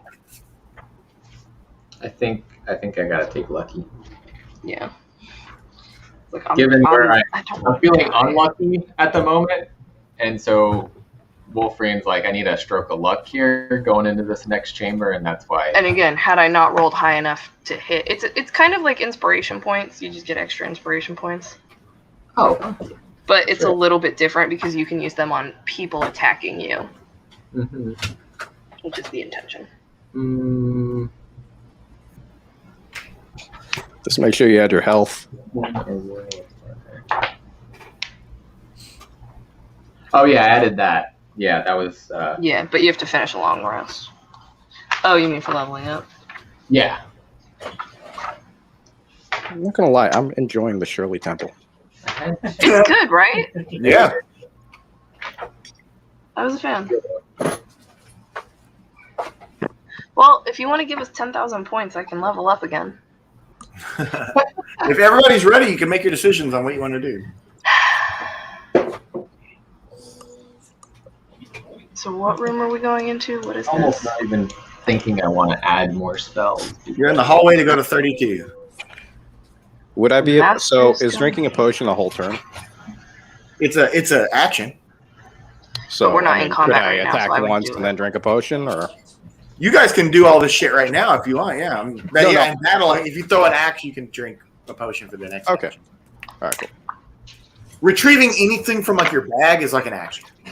Okay. I was wondering if I could, be eating a snack while I hit somebody. You can since you have 3 actions. Okay. Yeah, I just imagine you sitting there eating a Pop-Tart while punching For the somebody second action. at the same time. It might happen very soon. All right. Who wants to go first? Oh, I'll go first. If we're Okay. moving. Yeah. Let's Think do we're this. ready to go. Okay, so who turns the glyph key? I will. All right. You go through that door, and you see the hallway going to the other door. You guys can move your pieces to the order you want. I would just go ahead and put yourselves in the hallway. Kitty Cat goes down the hallway. I'm going to go after Alon, but I want to be invisible with my hood up. Sure. I'm in the middle somewhere. I'll take up the rear. Oh, I think All right. Ulfgar and I are next to each other. Let's do this thing. Sorry. So, Alon, you're walking toward that door then? Yep. You guys suddenly hear a voice say, "Welcome, honored guests." Thanks. Want a Pop-Tart? Hi, Basil. That's very cliche of you. That's what Alon says back. Yeah. Probably. He says, "You will make fine dread warriors for my army." It's Basil. You mean like the ones we left in pieces back there? Oh shit. While this is happening, I want to drink my water. Basil, you killed my father. Prepare to die. So you haven't drank it yet? No, because I want my spell slots back. So you brought that up? You actually said that, Jeremy? Your character says that? You killed my parents? Prepare to die. My name is Wolfried Helgiel. You killed my parents. Prepare to die. And he says, "I am well aware of the Helgiels." So, he lets you know that he knows who you are. All right, I'm done. I'm going in. So you Let's know go kill this guy. that you're about to die. Perception check before we go in. What are in all these doors? I got an 18 plus 5. 23. Uh, I don't know that we need it, Perception but I check. feel like perception would be good to just do as I enter the room. Yeah, it doesn't really help you with that. Well, I am invisible, so at least there's that going on. Yeah, okay, so you guys go in, and you see this in the center of the room, there's just a big platform there. It's like steps going up to a platform, and there's all these cages all the way around the room with skeletons in them. Like That sounds prison about cells, right. you mean? I'm going to check Yeah. the hand again. But they're more like cages. They're not like full-on cells. See how she's doing? Like, you good down there? Do we see the voice person No. making the voice? You don't see anyone in here. All Can right. I do an Arcana check?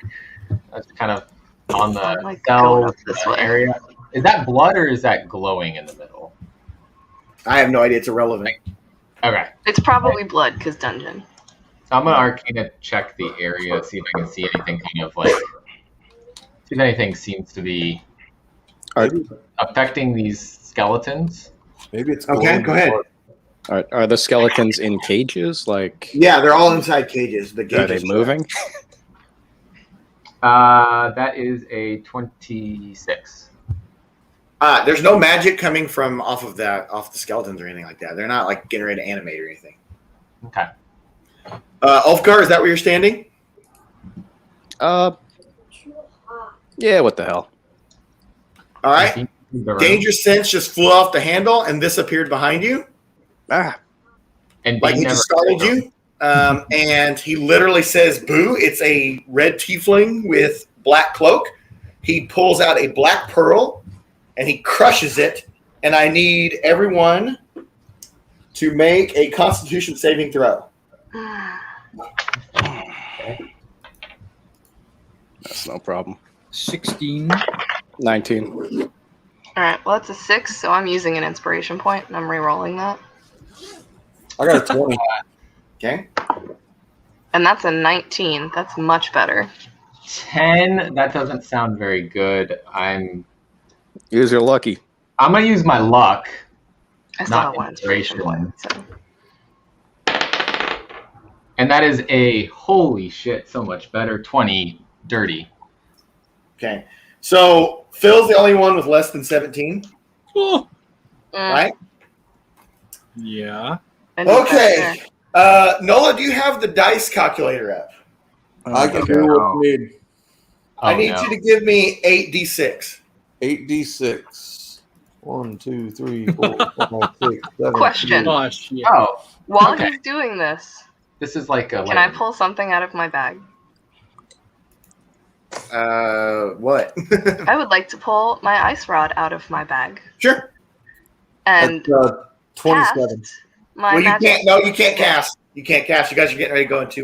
Okay, well, I'm gonna have that in one hand ready to go. What did you get, Nolan? 27. Phil, you have 27 necrotic damage. Yikes. Pop-Tart? That move is called Circle of Death. He can only use it once because he only had one Black Pearl Crush. All right. Cool. Opportunity? A one-trick pony.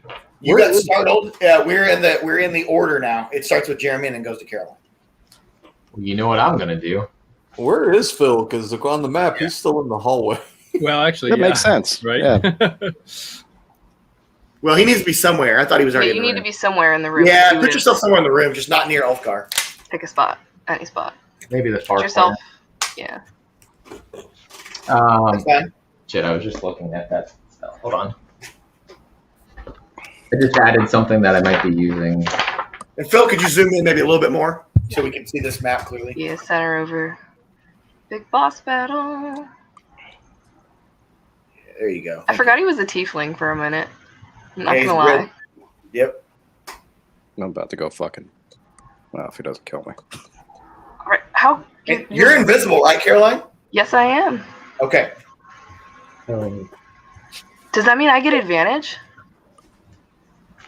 I don't know about advantage. Oh, shit. Okay. You're kind of far away from him too, so. Well, that's fine. Instead of that's fine. But it's Jeremy's turn, so. Yeah. I just All want right. to know. I'm getting my crossbow instead of that. Ulfgar's far enough away that if I cast Lightning Bolt, I don't think I would be hitting him in range, right? He is 1 square away. So is that 15? I see 2 squares. Well, each square is 5 feet. Yeah, so it's a 5-foot diameter. Okay, he won't get hit then. Okay. Not from your angle, at least. So, right, that's why I was asking. So, Lightning Bolt at a level 4 on this fucking tiefling. Lightning bolt. Lightning bolt. That is going to be 9d6. Wait, he has to make a Lightning bolt. maneuver. Dexterity saving throw. Yes, dexterity. Thank you. Lightning bolt. I got him in front of me. 17, or no, 19. Motherfucker. All right, he saves, but he's going to take half the damage. Okay. Oh, he's lucky. That is... Better hope he's not bishop. 32, so he'll take 16 damage. Okay. Gotcha. All And right. in the battle between Wolfrain and Basil, Wolfrain shot first. Okay. Like Han Solo. Yeah. Okay. Then it is Caroline's turn. I just gotta make sure I'm in range. Okay, so I'm actually gonna pull out my crossbow instead with the ice arrow on it. You will lose your stealth advantage for now, unless you make a move afterwards, and then. Well, I was then- immediately gonna shoot him with it, so it would go away. Well, I'm saying, like, if you're gonna hit him, like you're gonna lose it. Oh. You'll have to make a stealth move because he'll be able to hear like where you're at. You know. No, He'll know that he there's won't, somebody because I there. have my sneak shoes, my good Oh, sir. okay, Would you like gotcha. me to roll advantage sneak die? Go ahead. No, go ahead. So I can shoot him with my crossbow. Yeah. That is an 11 plus 7, 18. It hits. All right. So, and I'm getting sneak attack damage. So, first we're going to roll the sneak attack damage, and then we're going to let him do his save for the magic. So I need 4d6. Okay. Oh, that's what I I love forgot. that sound. 6, 7, 8, 10, 14 damage. And then he needs to roll a Constitution saving throw of 17 or higher to not be frozen. Okay. Constitution of 17. All right. 17 or higher. 14. He is frozen solid for 1 hour. Frozen solid. Okay. And I just start cackling at him. All right. It's his turn. He disappears out of the ice. The ice is a frozen block shaped like him. You don't know where he is. What? Every time. He can teleport within 30 spaces of wherever he's at. Are we out of combat? Fucker. We'll see. We're gonna go to Lewis to see how he responds to that. Because Lewis, you're standing there looking, you were ready to swing. You saw him get frozen, and you saw him teleport out. Okay, so I know he teleported out. You just see a frozen block of him, but he's not in it. You see straight through your eyes.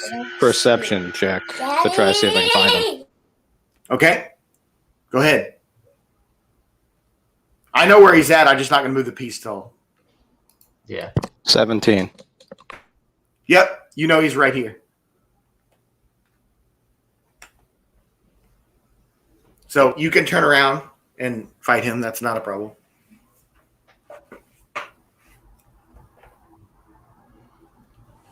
Okay. I wasn't sure if he'd. Okay, can I still attack him with my turn, or did that count for anything? No, that's just an action. Oh well, then I'm gonna go crazy on him. Yeah, that's like you're gonna swing. You like looked around, and you're like he's behind me, like that. And you turn around, and you got two actions. Oh yeah, I'm gonna jump him then, and I'm gonna use my -5 for attack roll for a +10 on damage on all three of them. All right. 17, 23, and 24. All three hit. Well, you only get two because you used an action. Okay, fair enough. So they all hit. So, Then that's 12 plus 42. So plus the 56. No, Okay. that is plus 10. Okay. All right. That's all you can do then. Then we go to Nolan. Okay, so Nola is going to take a couple steps back, and then I am going to cast Silence centered on him. Okay. You're going to try to prevent him from casting spells, right? Correct. That's awesome. So for the duration, no sound can be created within or pass through a 20-foot radius sphere. So that's the thing. It extends out a good ways. So if anybody gets caught in it, they also can't cast spells. So who is near it? No one that could cast? Ulfgar at most. So any creature or object entirely inside the sphere is immune to thunder damage, and creatures are deafened while entirely inside it. Casting a spell that includes a verbal component is impossible there. All right. How far is the radius? It's a 20-foot radius. Okay. Yeah, Jeremy's clear of it. Yeah. I figured he was just outside of it. He is, yeah. Either way, I could take a step back and. You just can't hear me screaming profanities. Okay. So then it is Nola, if that's the only thing you're going to do, then.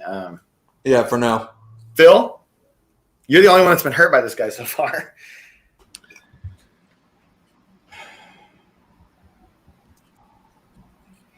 I'm looking to see if there's a way I can move or maneuver myself for an attack of opportunity, but it doesn't really look like I can at the current state of things. He wouldn't hear you coming up behind him. Well, there isn't really a behind him though. Yeah, that's fair. He's engaged with Ulfgar, so you get your sneak attack damage anyways, I believe. If you just throw daggers at him. Yeah. Well, I can't okay, my immediate thing is to I want to go around the room that way because That's several turns. I'm guessing that if I do this, I'll blow that opportunity. The dagger thing is the best.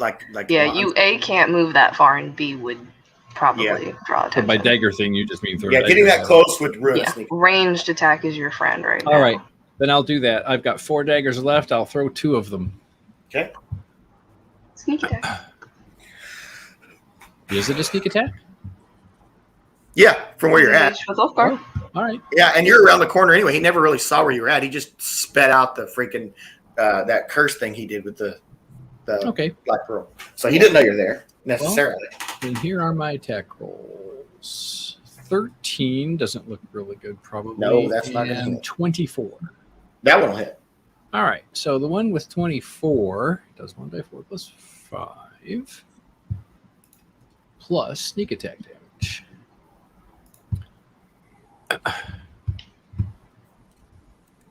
Which is 4d6.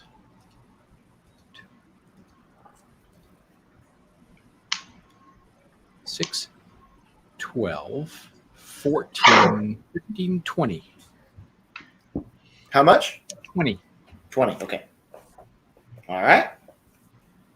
So then we're back to Jeremy. I remember that I have my speed potion, and I chug it.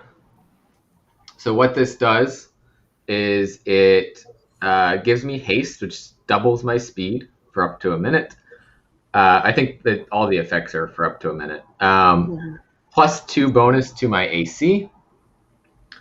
Advantage on dexterity saving throws. Gain additional action each turn. And then I end having lethargy for 1 turn, but I have my potion of vitality going, which counteracts that.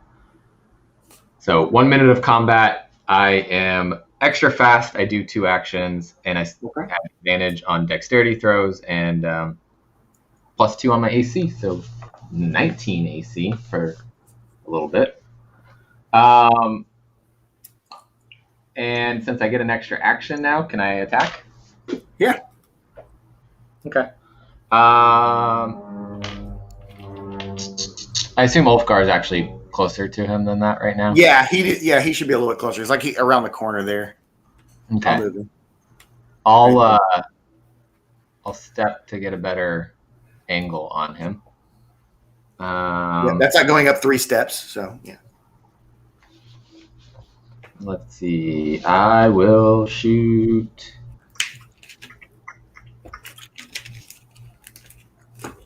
You know what? I wish he had somebody with him because Crown of Madness would be fun, but no point in using that. Scorching Ray. Actually, hold up. Hold person. Hold up. Wait a minute. He's immune to charming. Hold person? He's immune to charming, frightening, paralysis, and poison. I don't know if hold person's a charm. Hold on. Yeah, I can tell you. I have that. Well, I thought you said charm person. No. No, hold. Hold Oh, I don't know, hold person, person. 1 action, 2nd level enchantment. If it's a paralysis thing, then he can't do that either. That doesn't work on him. Yep, must make wisdom saving throw or be paralyzed for the duration. He is immune to paralysis. So, can't do that. Well, although you should. He's going to be immune to most magic things, basically. I mean, like a straight up like damage. He's resistant to to let's see, cold, lightning, necrotic, bludgeoning, piercing. So yeah, so. But not fire. Oh. You now have all the information. I don't. Yeah, that's fine. I would expect that Wolfrine would guess some of the stuff when he's facing a powerful sorcerer like this. God, can I like get Ulfgar away at all? Get him away. Because I want to do something that would be fun. Can I? When's Ulfgar in the order? Not for a while. After he goes. Yeah. I was gonna say, can I hold my turn until Ulfgar goes and gets away from him potentially? You have to have a specific thing that you're going to do to hold if you're going to do that. I am preparing to cast. Wait, no, never mind. I can't cast that. I added it, but I don't have the ingredients. I'm just gonna shoot him with a. And we're back to Scorching Ray. Your first instinct is your best instinct. Yeah, Scorching Ray is something that actually he doesn't have any advantage against. So 4th level Scorching Ray, which means I need a lot of attack rolls here. Let me find. It's a level 2 spell. Scorching Ray. There we are. So at 4th level, I'm going to add an additional ray for every slot above 2nd. So I'm going to cast 5 Scorching Rays at him. Each one that hits will do 2d6 fire damage. So I'm going to roll 5 attack rolls against him. One is a 19 plus 8 as a 27, a dirty 20, and a 10. And then 2 more. An 11 and a 26. So I assume 3 hit and 2 don't. What were they again? 11, 10 were the lowest, and the rest were 20 or above. Yeah, his AC 16. I'll tell you that. Okay. So 3 Scorching Rays hit, doing 66 damage. Fire damage. That's 22 damage. Alrighty. Not a bad start, guys. Does he look hurt? He looks pretty bad compared to how you saw him when he appeared. Okay. So, Maybe half.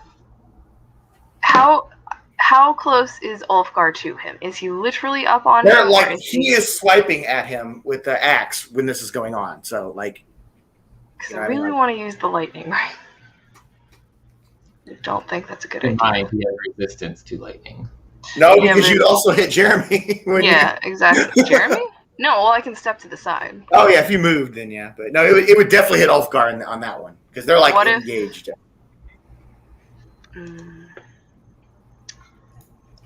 Okay, let's see. What I would get sneak attack at least, so I'm just gonna shoot. He's also resistant to lightning, so he would take half damage. But your character Yeah. wouldn't know that. I'm just gonna shoot him with an arrow, I think. Okay, nothing wrong with that. But I am going to sneak attackily shoot him with an arrow. You can absolutely do that. And that is a 3, so I'm gonna use a luck point on that. And that is a 17 plus 7, so that is much better. Hold on, I gotta erase that point now. Okay. 1, 2, 3, 4.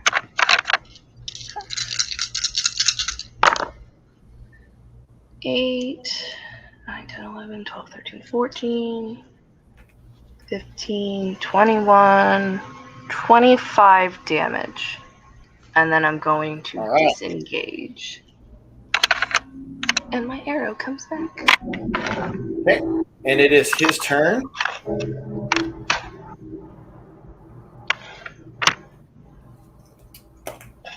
And Ulfgar, like you're up there swinging on him, they're like, doing their attacks and everything. He reaches in his cloak and he pulls out the most beautiful black and gold hilted sword you have ever seen. Oh, fuck. And he's going to do 2 swings on Ulfgar. 23 Ooh. and 25. Ooh. Not only is he powerful at the magics, he got mad strength. Okay. Magic sword. Hold on. Yeah, it's probably like +3 or something like that. Basil, where did you find that? 29 damage on Ulfgar. Anything I can take half damage from, or? It is bludgeoning, so you can take half on that. Okay. However, yes, sir. You can feel the life force rushing out of you and into the blade and into him. Oh, fuck. Uh-oh. Yeah. So just 15 damage, or? Healing him. Yeah. All right. Got another idea. But it's my turn now, right? Yes, it is. Good, sir. Yeah, it is your turn. All right. Well, I'm going to return the favor and hit him 3 times, taking the -5 on attack. By the way, the coolest thing is that this is happening in utter silence. Yeah. So that's 25, No, shit, 21, and 16. They all 3 hit. Well, then he is going to take a crap ton. Kelly's just going like, woo, fuck him up, Ulfgar. So he takes 70 damage. All right. Jesus Christ. He probably only took 35. Probably. Crafty bastard. It's okay, I have an idea. Is that the end of your turn then? Please take a Yeah, step I don't think back. I can do anything else. Please take a step away. Can I take a step back? I don't feel like that's something. No. You just use one back. action. Oh my god. And I think my great weapon thing is I'm just throwing with absolute disregard. Yeah, he doesn't get rogue abilities to disengage anyway. He didn't take Okay, any. then it's Nola's turn. So I'm going to do my bonus action first, and I'm going to cast Spiritual Weapon. Okay. Let's see. What'll be a... Oh, in this case, it's going to be in the shape of a hand doing this. Okay. I'm assuming the finger is actually what comes in and like. But with its middle finger. So that will then attack him. And let's see. Dun, dun, dun, dun, dun. That's an 18 to hit. That hits. That's 14 points of force damage. Okay. And then for my primary action, I am going to cast Heat Metal on his sword. Ooh. Okay. Un classique. That's just it just happens. Okay. So I cause the object to glow red hot. Any creature in physical contact with the object takes 2d8 fire damage as soon as I cast it. Until the spell ends, you can use a bonus action on each of your subsequent turns to cause this damage again.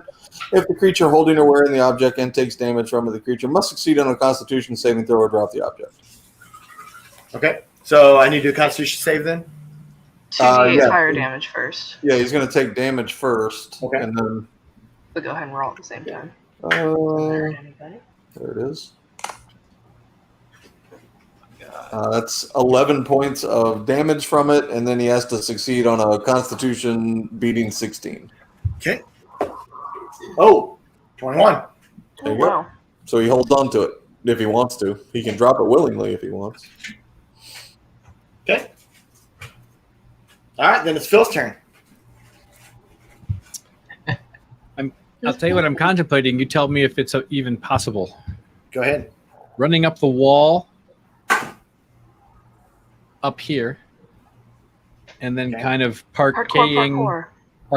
That's what I meant to say. Parkour. Parkouring over here and down onto him.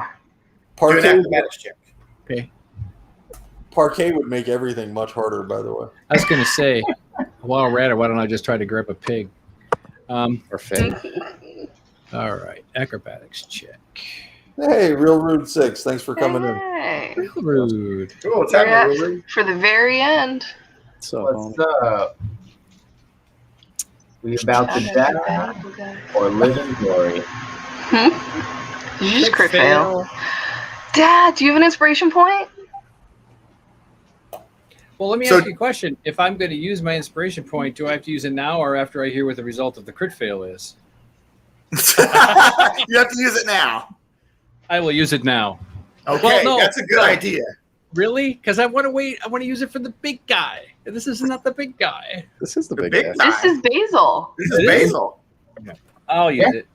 I'll use it. This is Not the big guy. the biggest, No, baddest guy in the game. Yeah, he just wasn't. I don't know. I feel like it's not. We're gonna fight the dragon next. Okay, here, I can up the threat level So that means I can re-roll, right? Big bad evil guy. I can Yeah, re-roll. you can cash in that inspiration point and reroll. I am out of inspiration points. I just rolled a 19 plus my 11 modifier gives me a 29-30. That's much better. Why have you rolled 4 crit fails tonight? I know, right? I think You're using the computer dice roller too, right? Yeah, right from the Google Dice Roller. Gotta use them dice. What? Gotta get them click clacks. I got click clacks. I prefer the digital. It's not as satisfying for me. You know, D&D Beyond has a dice roller built into it. I know. Okay. So I rolled a 30 acrobat. Yep. Okay, so does that mean I can? You did exactly what you wanted then. Okay. Will this be an attack of opportunity or not? Not an Or a attack of sneak opportunity, attack? but it A sneak will be a attack? sneak attack, yes. Okay. Do I have the opportunity also while I'm over here to see where the previous dagger that I threw and missed is? No, not all in that turn. Okay. On So your here, next turn, you find it. here are my 2 attack rolls. right screen. Here we go. The first roll is a 19. The second roll is a nat 20 Hell for yeah. a 20 for 28. If that Awesome. matters. Hell yeah. Did they both hit? Yeah. Okay, I'll do the first non-nat 20 damage. 1d4 plus 5. Also 4d6.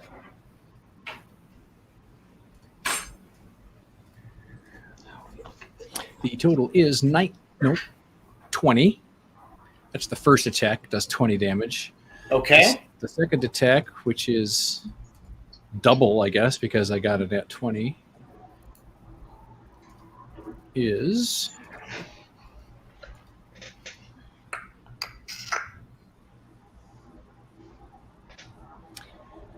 $29 doubled. 58. Awesome. Oh, my name. And you 78. watch him collapse to the ground, incapacitated on the ground. He's just laying on his back between you and Ulfgar. I will disengage. Okay, that's Jeremy's turn. He's laying there looking dead. He's looking pretty dead. I don't think he's dead. I'm going to go up to him and cast. No, you're not. Oh, right. Not go up. Yeah, you're within the radius where you can't. All right. Unless there's no verbal component. Yeah. Shoot him in the face. I know. Unless you know sign language. Granted, I could go up to him and pull the trigger on a gun and shoot a lightning bolt directly into the ground into him. Yeah, You could, but you're against still his in head. combat and your comrades are right fucking there, and they are definitely within 5 feet. I'd be within 5 feet. It's fine. Yeah. Not- Boom, lightning bolt. That'd be I crazy. still have regular bullets. I'm going to stand here, which is about 20 feet away or so, or more, and cast a level 3 Scorching Ray as my first action. Do I have to say what my second action is right now? I've never done this. I never had 2 actions. No. Are we still within a minute of combat? I'd assume that was only 1 round. Yeah, each round is 6 seconds. Oh, okay. Yeah. Gucci.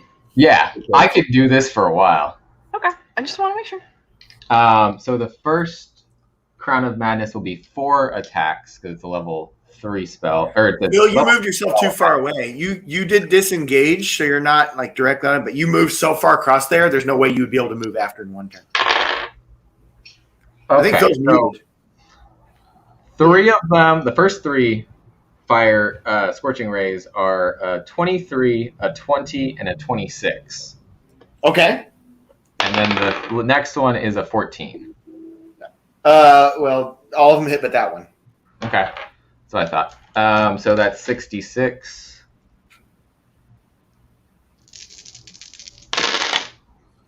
That is...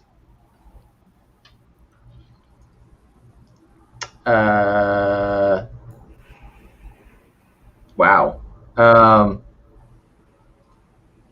12 plus 12, 24. 24 damage. Yes. And how's he looking? Well, he's on the ground. He's just freaking scorched up and just all fucked up. Like, I mean, it looks bad. Then I'm going to do it again. All right.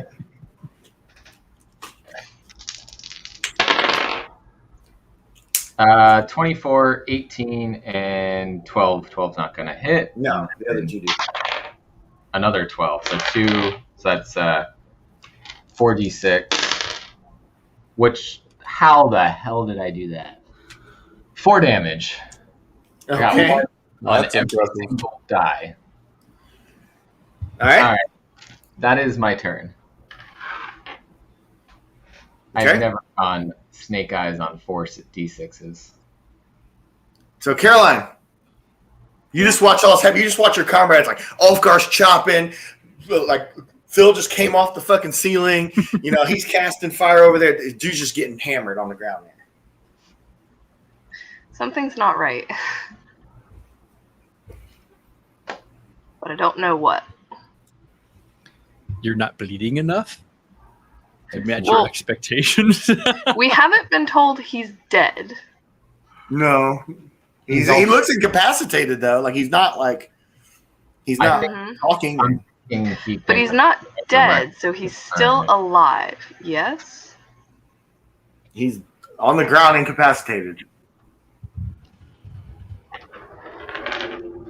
He currently, in this moment, can't do anything, but on his turn, he probably will be able to. Yeah, and I'm a little concerned about the fact that everyone is so close to him. Yeah, I would be. But they can't do anything about it right now. But you can do something. You can still attack him. I have sleeping powder. I would like to go up and put it on him. You can't make that distance. Okay, I was like, so that regardless of the next turn, he That's can't probably a do shit. poison anyway. No, it's a sleeping powder. I stole it from the Let's see. Vampire Squad. This is Vampire Squad. Oh, is that right? Yeah, I picked up a vial off the ground and I've been carrying it the entire time. Yeah, you can't make it up there. You can. I mean, you can fire another arrow at him just for good measure. You know, the arrow's going to come back. He's on the ground, so you get it. You get an advantage when somebody's on the ground like that. So.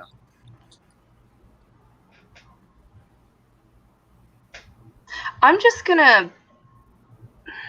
I thought, okay, so if I were to like freeze him, would this cause like a delay in his ability to do his actions? No. Okay. Freezing him would be apparently not doing shit if you're worried about him doing something. Yeah, I'm just gonna shoot him again. Go ahead, you might as well. It's like you're just watching everybody. everybody just fucking go to town on him. Like I would think that would be what Tally would do. 8 plus 7 is 16, so that's barely going to hit. Yeah, he has 16. So it hits. Wait, 8. No, that's 15. I was about to say, did you just say 8? Yeah, I just did math wrong. Yeah. Well, it So doesn't you fired an arrow, it landed on the ground next to him, and teleported it back to your quiver or to your bow. doesn't Or to your quiver. hit. All right. His turn. That's all I can do. Right. I guess disengage, just in case.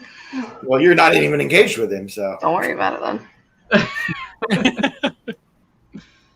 All right. So everybody's just going to fucking town, right? Ulfgar, I'm going to assume that like you and Phil were just fuck this dude, right? And it's silent all around. You can't hear the attacks hitting. Okay.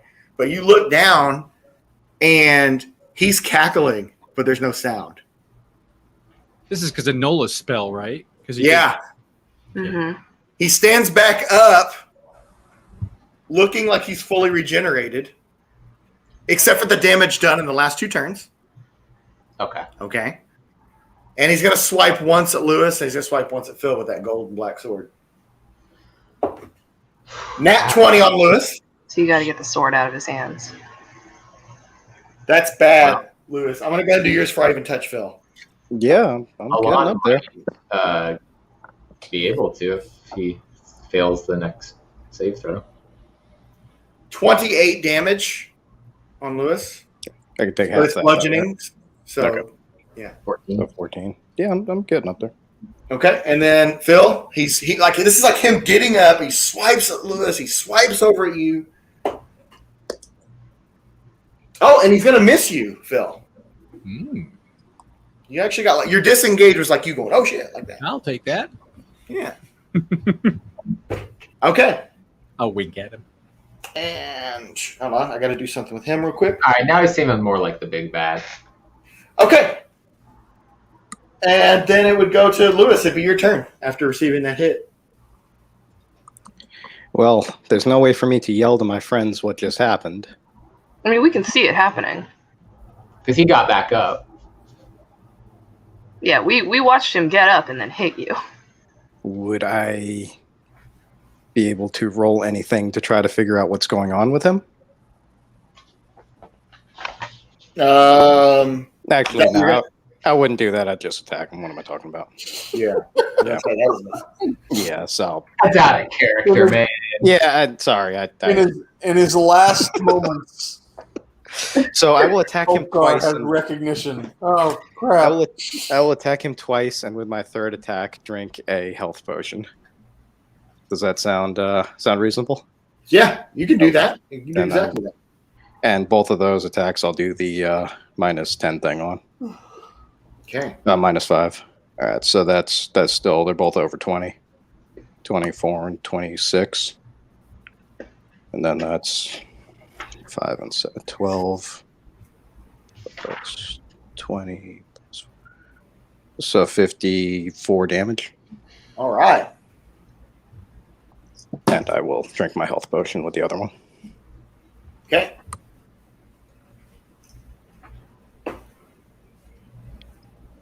I have a question.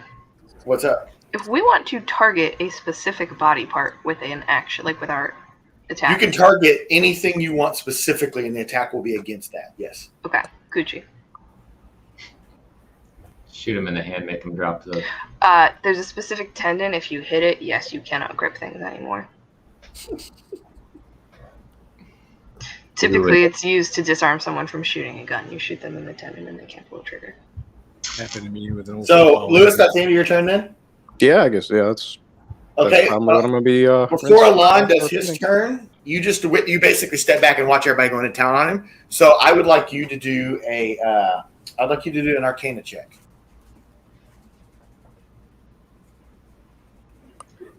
Not even him, is it?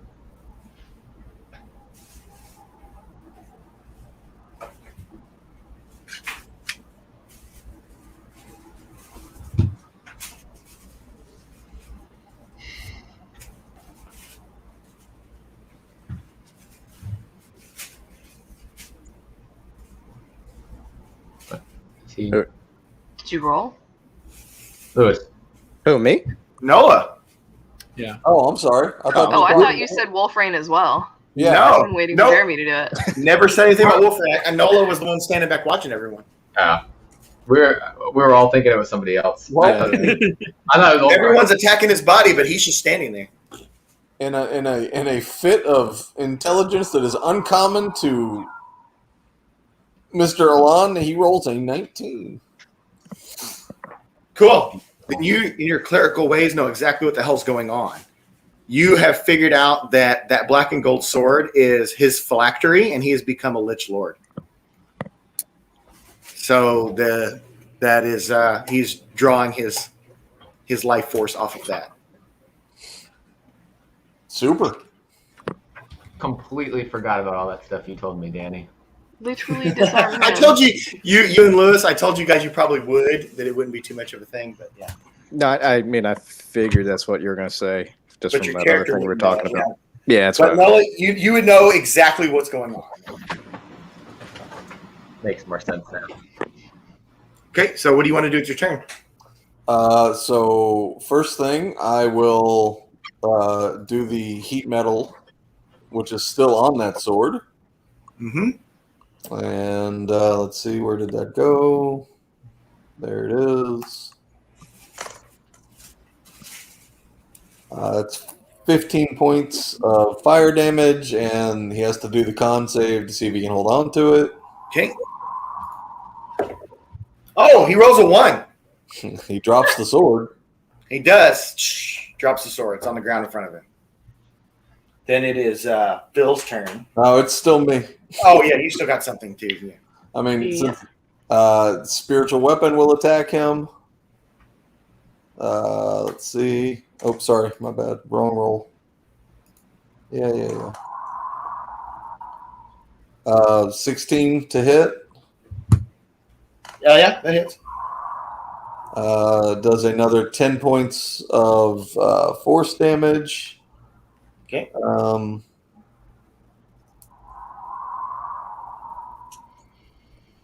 See if is there anything else that I want to do this turn.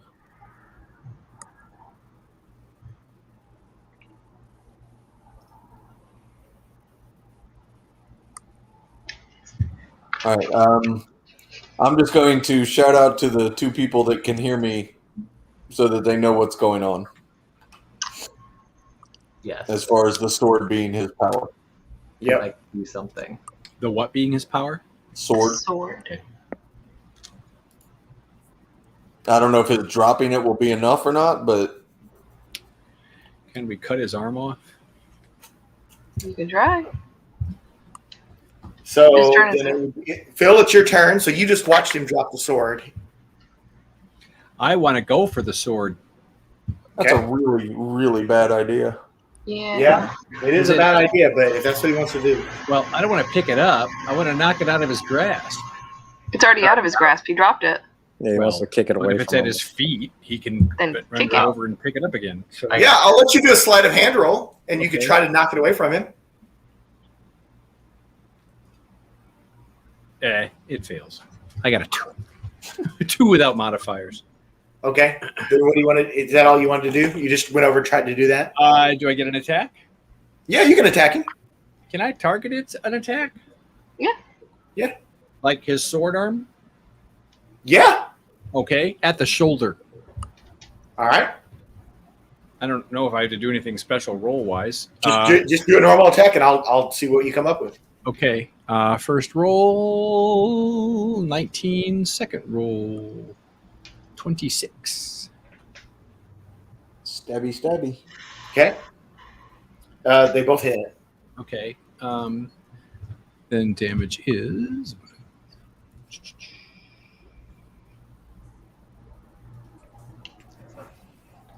$14.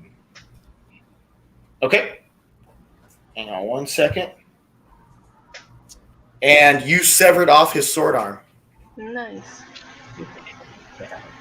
Disengage. Okay. Then it's Jeremy's turn. How much does that sword weigh? Oh man, I don't know. More You than and I are 10 having pounds. the If same you're thinking you thought. could do Mage Hand, I would think it'd definitely be more than 10 pounds. Is it 20 pounds? It's probably a lot more than that. Okay, Lewis, how much do you think a two sword mage weighs? hands. Like a broadsword. A broadsword actually doesn't weigh more than 10 pounds. I mean, in all honesty, they're just awkward, so they feel like they're heavier than that. They're a lot more flexible than you think they are because no one can Wait. wield it. I can Yeah, give you an I answer to mean- that. There's probably weight in the book. We got like a replica Frostmourne for my brother, which weighed like, I don't know, 20-something pounds, and it was like ridiculous to try to wield it. Yeah, you can't. But that was like basically just it's not a practical weapon or anything. So I guess if this was something to that level, maybe 20 pounds. But I mean, honestly, swords should weigh like 3 pounds. By the way, on a personal side note, replica Frostmourne, well done. Yeah. So what would you I regret say? it giving it to About 20 pounds, and if 2 people that have mage hands cast mage hand and drag it, that we could do that? She's looking up the actual stats, so we'll figure it out. Yeah, I'm trying to find it. Hold on. There was no broadsword in the book, so weapons. I mean, if Lewis says it's 10 pounds, then I'll say that Mage Hand would work. This is like great 200. This is sword like is 3 pounds. 6 Well, great pounds. sword's a lot bigger than a broadsword. Well, a great sword is 6 pounds. Oh, okay. There you And a go. long sword is 3 pounds. A maul is 10 pounds. A pike is 18 pounds. A heavy crossbow is 18 pounds. Yeah, it's fine. And a great club is 10 pounds. Okay. Everything else is less than. He can do the So Mage Hand. you can do it yourself. I cast mage hand near it. That's about 30 feet, yeah. Grab the sword and move it 30 feet back to me. Okay. That's action number 1. And then I guess I'm going to do an Arcana check on it to see if I can figure out if having it away from him destroys him being able to use its power, or if I need to destroy the weapon. Do an Arcana check. That's a good idea. 18. Yeah. You know that even if you completely obliterated his body within a matter of time, he would regenerate next to the sword. Okay. Can I convey that information? Since I'm You not, can. I will convey that information to Alon and Talia that we need to destroy this sword. Gucci. Put the sword 20 feet away from you, preferably, please. I can't at the moment. Yeah, he definitely can't. It's your turn now, Caroline. I needed to get it close to me to. He just did a lot of stuff, so there's no way he could do all Well, that. I need it far away from you so I can throw my Stone of Limbo at it. Stone of Limbo. So can I use my mage hand to drag it 20 feet away from him and then throw the Stone of Limbo at it. It's on the ground still? The sword, I'm assuming. Did you Yeah. pick it up? Did you? I just dragged it towards me. Okay, yeah, Caroline, you can take over and move it. All right, so I will pull it over with the mage hand. That wouldn't destroy it, would it? It'll do damage to it. Okay. So the stone is inert until thrown. When it lands, it unleashes a blast of magical energy in a 20-foot radius sphere. Each creature within the radius must make a DC 13 dexterity saving throw. It's a sword. Each creature takes 2d10 damage on a failed save. So I roll a d10, and that is going to determine what type of damage is done. And that is a 0. That is 10. So that is a radiant damage. Thank you very much. Okay. And it gets 2d10 of damage. Where is the sword currently on the map? Where is it currently on the map? Yeah, I didn't know where you moved it to. That's fine. It was next to me. Like there, away. Okay. That's good. Okay, so I got 2 plus 3 is 5. So 5. 5 damage to the sword. 5 radiant damage to the sword. Gotcha. All right. Then it's his turn. Okay, he is screaming, but you can't hear it. And his arm is crawling on the ground in the direction of Jeremy. Drop the hand. He's going to make a move, but both Ulfgar and Phil can get an attack of opportunity. The hand is capable of getting loose herself. I have stated now that the bag is loose and she may grow if she likes. Well aware of it. She may go. Can I grapple him? Yeah. I've never tried to grapple someone before. Yeah, so you should do an acrobatics check, and it has to beat his strength. Or I'm sorry, athletics check. Acrobatic. Not acrobatic, athletics. I would do Gucci. athletic It's been a against long his day. strength, not strength against his acrobatics. No. You're going to do an athletics check, and it has to beat his strength. Yes. Okay. Well, let's... You have to be stronger than him. It's a 19. Yeah, you got him. Okay. His arm is crawling on the floor, but you've got him like, ah. All right, so I see him trying to run. I just grab him. Yep. Slam his face into the ground. Oh, how badly do I want to see Phil grapple the individual arm? Please. Scale of 1 to 10. And then make a buttery supple joke. Is Bean going to make an Well, he attack gets... opportunity? Yeah, you can stab him in the face. Dad, you're holding him. muted. Stab that sucker. Sorry, I was going to say, is this to me now? Yeah, it's no, sorry, it's Noah's turn. Oh. No, he tried to No. run, so I grabbed him. Oh, yeah, no, you're right. It's the attack of opportunity. Yeah. Okay. So, Phil, you do get to do it. I'll roll to hit.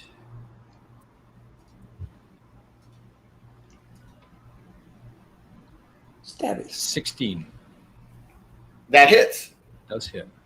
16 is his AC. Yep. Oh, okay. 1d4 plus 5 means 7. How's our chat doing? I haven't been able to check because all these numbers flying. Real Rude's in there. He said his D&D name would be Real Drunk Dragon.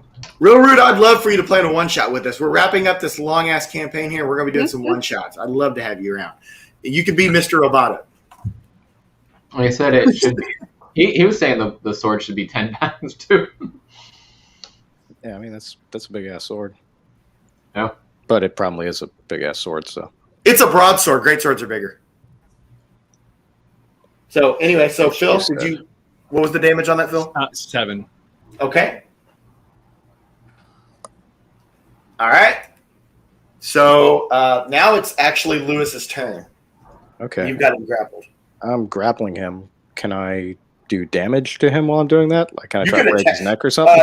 You could, if you have a small enough weapon, like a hand axe or something, yeah, you could try, fucking him up, cut his throat or something like that. Can I just try to break his neck? Yeah, barehanded? If I got him in a headlock or something. Another athletics check. Yeah, I'm going to rip this dude's head off.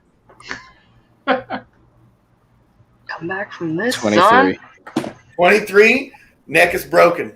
He's not making he's not making noise anyway because no one in that vicinity is, but he's not even resisting. He's not hollering. I would like to turn his head completely around and say boo. Because that's what he did to you. Yeah. Okay. And then let's see. Let's go to it'd be Phil's turn now for real. No, it's Noel's turn. Sorry, Noel, your turn. So you can see the sword over there on the ground. Yep. So I'm going to walk over to the sword. I am going to cancel the heat metal spell. I'm going to pick the sword up. Okay. And begin praying over the sword. All right. Give me a religion check on that.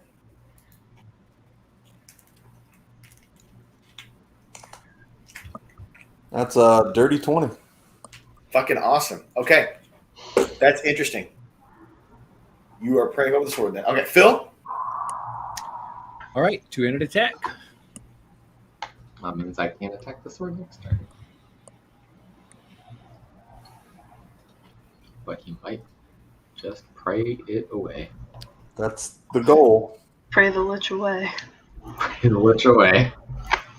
I said, be gone, lich. Can I get an amen? Amen. 24 on the first attack roll and 22 on the second.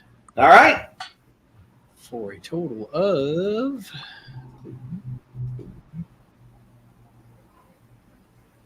15.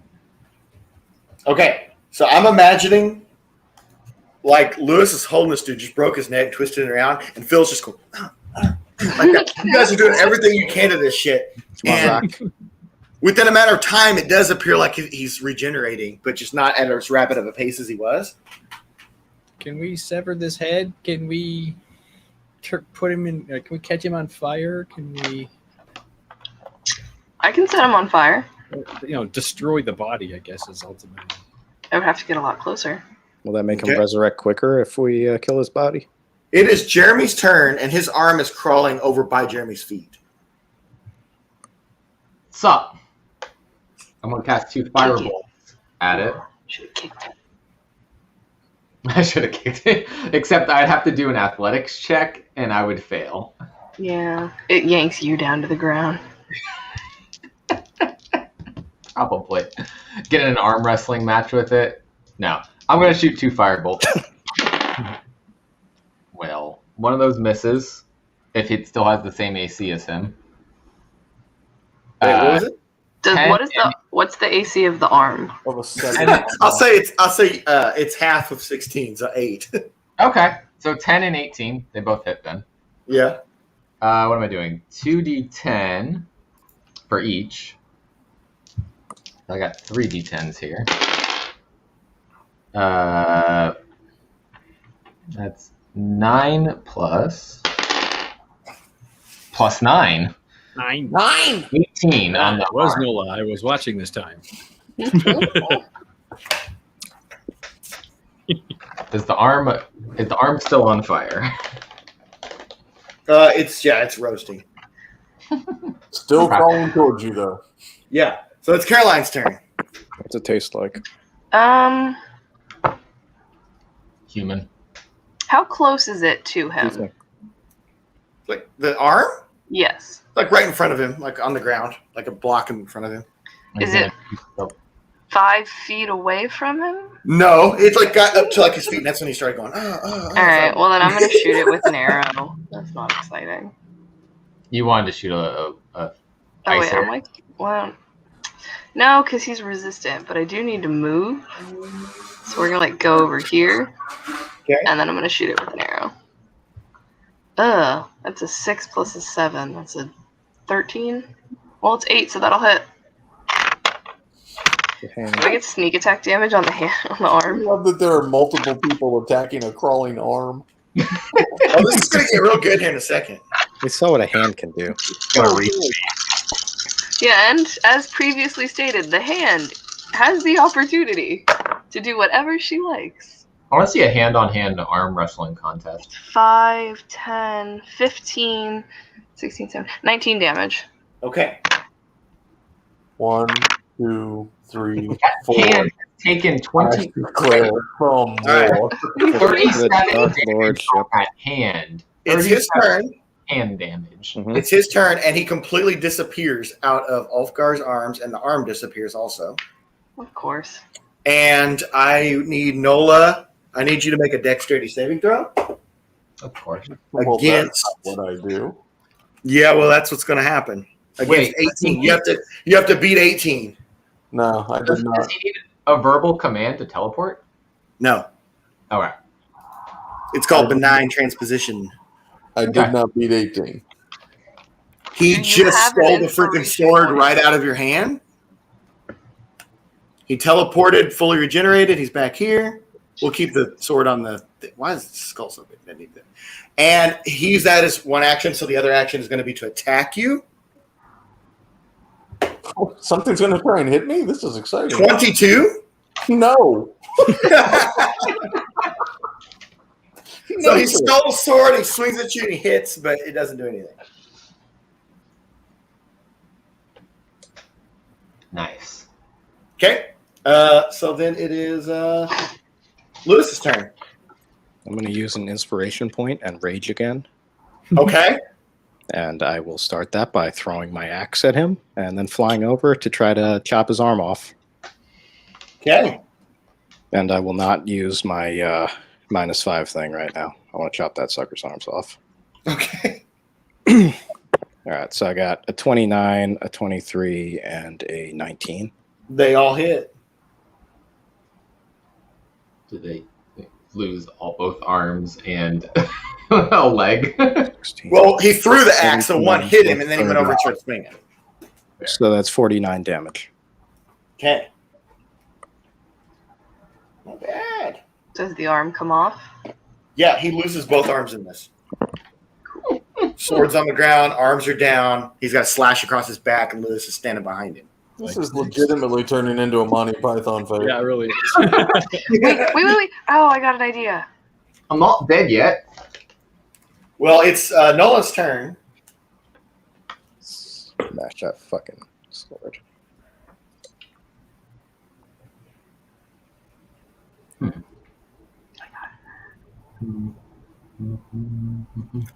Okay, Nolan? Yeah, I'm thinking.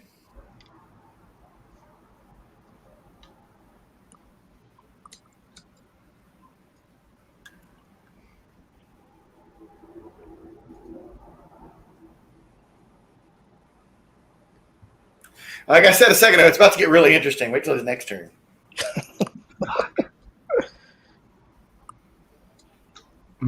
All right, I am going to take the attack of opportunity that was given when I moved, but I am going to back off. Okay. Out of range of the silence that still surrounds him. Does that follow him? Yeah, it's centered on. I cast it on him, Okay. so he's still in a bubble. But he does get an attack of opportunity as I. He gets an back attack off. opportunity on you, yeah, because you moved. Okay. Yep. All right. So that's an advantage then, I guess. He doesn't have any arms. Oh, that's right. He doesn't. Well, Yeah. fair enough then. So you can't really do He anything. kicks one of his arms at you. Apparently, He's falling to the ground, just like, "Buh," he just collapses like that. I'll bite your freaking ankles off. Well, so where's the sword? Get back On the here. ground next to him Okay. Here's mine. Then I want to pick up the sword. and take it. That makes sense. So you ran off, and his body just goes limp down the ground. Yeah, so I'm sure he will just bounce back again. So, you know what? I'm going to pick up the sword, and this is what I'm going to do. I am going to bless the bottle of water from the Lake of Restoration or whatever it was. Okay. I'm going to create holy water out of it. Can you give me a religion check? Sure. 16 or higher. Haha, 18. My tenant just walked by, so I was waving. I got the windows open here. What was it? 18. 18? Okay, cool. Yeah, that water is holy water. So at this point, I'm going to. I don't know how much of an action you're going to allow me here at this point, but I would pour the holy water on the sword if I could. That's fine. So that's my next move. Okay. Then I will. Let's see here. What type of religion then? Right? Yeah. I'm gonna do. I'll tell you what. I'm gonna have the sword do a Constitution saving throw. Oh, 21. So your efforts were in vain. Weird question, but the sword is wet, right? It is. Coochie. All right. Don't worry about it. So Phil, it's your turn. So I am going to hang on to the sword, though. I'm at least going to That's make fine. him work for it whenever But he I tries have to an bounce it back. idea. It's Phil's turn though. Still silenced. He is. You're not. He is, you're not, yeah. I would like to do a quick perception, I guess. I want to make sure we haven't drawn attention from other rooms. Or I guess if we had, there'd be people pouring. Do you want to check another door? No. I guess not. Let's not open anything. Yeah. I guess I'll just say that I'll be keeping an eye on the other doors. In the meantime, is this guy posing any threat? Not at the moment with his arms, but if he regenerates again and gets the sword. Then I'm going to I'm just going to keep attacking on him then. Okay. I'm going to work at taking off a leg, assuming he still has one. Yeah. Let's see. What's your distance? Oh, you know what? I'm sorry. It's 35. Okay. See if you can do that. You get each 5 space foot per square. Yeah, you were up a little bit, so I'll allow one more. Yeah, right there's fine. 5, 10, 15, 20, 25, 30. Nope, I can't. So there's 35. Okay, you can just move there then. That's fine. Okay. You want to be part of what's going on. It depends on how loose you want to be with the physics of this, but if you take 3 diagonally and 4 up, you can get there. I'll let him get there. All Why right. not? You guys are loosely in combat right now anyway. You know what I mean? Because he's not like he's not like a threat. So I'll let you move to attack position. Then I'll attack. Mandatory combat. Not mandatory. So many Okay. windows open. There it is. First roll is a 27. Yeah. Second roll is a 15. That doesn't hit, does it? I forget what his AC was. No, that second one doesn't. The first one does. Okay, so the first one hits 7 points. Okay. All right. And then it's back to Jeremy.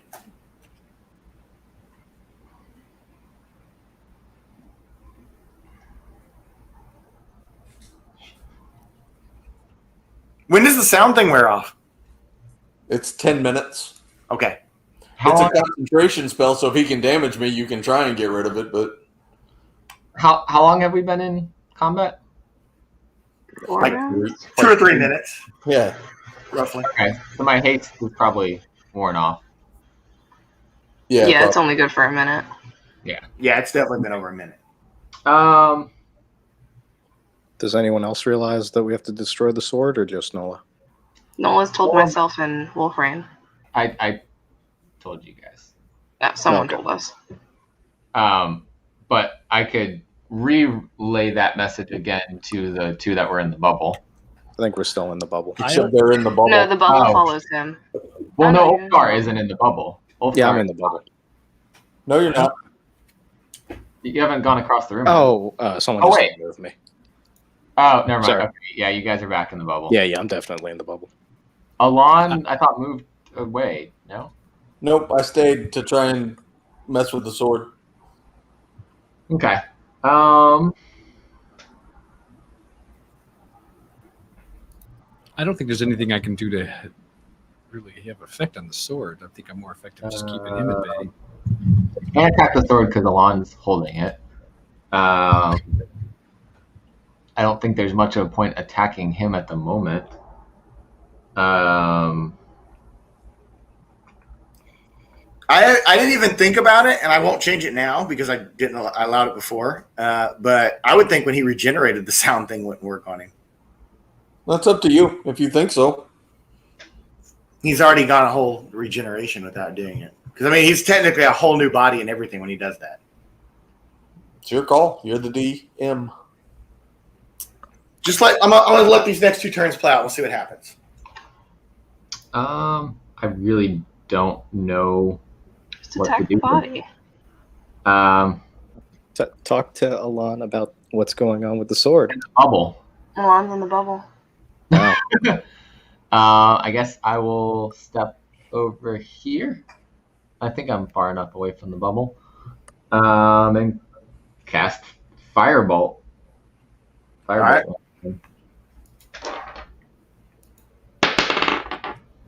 21. Oh! That's exactly how much HP he had left. No, that's to hit. Oh, I thought, yeah. I always think that Firebolt's an auto hit for some reason. No. It hits. It's 2d10, so I could never hit 21. Okay. Then he's not regenerated yet. It's only 5. Okay. So someone All right. 15 more. So it's Caroline's turn then. I have an idea. Can I, if I were to like grab Alon and like pull the back of his shirt, can I like get him out of the bubble? Yeah, there's enough move space for you to do that. I need him out of the bubble. I'm going to hold up the vial of leech powder, and I'm going to suggest we turn it into a paste by like slowly dumping it on top of the sword to make it a leech powder covered sword. Not exploding it, but dumping it on where it's wet so that it sticks to the sword. You would have to succeed probably a survival check, since that's like your crafting, basically. Well, I'm not good at those. So are we assuming that you've pulled me out of the bubble? Yes, I pulled you out of the bubble and I said, thoughts? Okay. Put this on the sword? I don't know, honestly. All right, well, here's the other suggestion. Chuck the sword 15 feet away. I'll chuck this at it and we'll hope for the best. He would have to do it on his turn. You might have moved him, but he can't go on your turn. Okay, I can take the sword from him and throw both of them. Okay. If he'll let you do it, you're going to have to get it. This seems like a questionable plan with a small cloud of deadly shit in a small room. But you see how we're next to this hallway here? Uh-huh. Throw it down the hallway. Throw the sword down the hallway. Throw the powder after it. I don't know. I don't think it's going to do anything to it, but if it doesn't to do whatever you want to do. It might do something to him when he goes to get it. Just shoot it. Does the sword have lightning resistance? It's a freaking metal sword. It conducts the electricity. I'm going to tell him to put it on the ground, and I'm going to shoot the lightning ring at it. It's a metal sword. It should totally be damaged by that, yes? It's his call if he wants you to do it. That's my only other option. I can't think of anything else that I could possibly do that would damage this sword. But here's the thing: he has to put it on his turn. Like you guys can't both get a turn during your turn. Okay, so can I take it from him? Can I ask for his permission to take it from him? If he lets you, put it on the ground. Take it. Okay, I'm gonna take it. I'm gonna put it on the ground. Please put it well away from me. Far enough away, so we're gonna hop over here. It's a kitty cat. I'm gonna put it in front of me. Meow. And it is the lightning ring, so it does 10d6 plus 5 lightning damage. 3, 4. Had to use it once. Can only use it once, and it's not going to hurt him. So this is 6 of them. Can't hold nothing back. So that's 10, 23. More. 23. 24. 30, 35, 36, 37, 38, 39, 40, 41, 42. 43 lightning damage to the sword. Okay. It is a metal sword, so it's going to not do that much damage. Why would it not do much damage? Lightning. It's like Jeremy says, it's a conductor of electricity. Which one is the extra dice? I can't do anything. I have The only force a few of it, the items. blast that you just did, is doing the damage, but the electricity itself isn't. Okay. I'd only have so many things that can do damage to a magical object. Sure. Okay, so it's his turn. So his body and the parts disappear, and he teleports right here. He's up on the platform, and I will say that he regenerates out of his silence thing, because that does make sense. He's got a whole new body. He doesn't have any spell on him, and he's just like, "You fools!" And he chants, and in every single one of those cages, 2 skeletons stand up. Yep. Yup. They're in the cages though, and they're starting to you're looking at them. They're all just starting to break the cages open. 1, 2, 3, 4, 5, 6. There's 24 of them. They're just skeletons. We were doing Not armored good. warriors. 12 cages. Don't worry about the skeletons. They're I'm not worried so about bad. the fact that we've done hella damage to this motherfucker and nothing works, and I have to be off the computer in 14 minutes. Would pouring holy water hurt him? So we're all dying because we're not going to beat him in 14 minutes. So it is. That was basically his turn. Was the teleport and then the call like that. So it's Lewis's turn.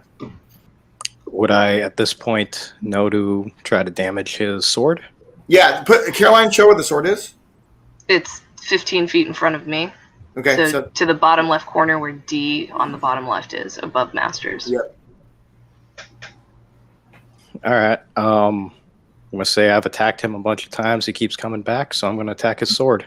Yeah, you're well aware of it. Everybody else is attacking it. So Okay. Then I will throw my axe at his sword. awesome, do it. Disregarding... no, okay, I'll just do it normal. Okay, so that's 21, 20, and 19. They all hit. What AC does a sword have? 19. Okay. That's So obscene. that is 20, 30, that's 63 damage. You broke the sword into fucking nothing. And he goes, no! Like that. He's standing there just screaming while he just saw the sword just, like you flew over, just busted up. Like that. Now, you are out of combat, but this is not over. Nola, where is the device that you had? They're not device, the curse thing. You talking about the necklace or whatever? The amulet, where's it at? Oh, God. In a pouch. Yeah, you feel that thing reverberating. Okay. If you look at it, it's glowing. Okay. He's standing there like, no!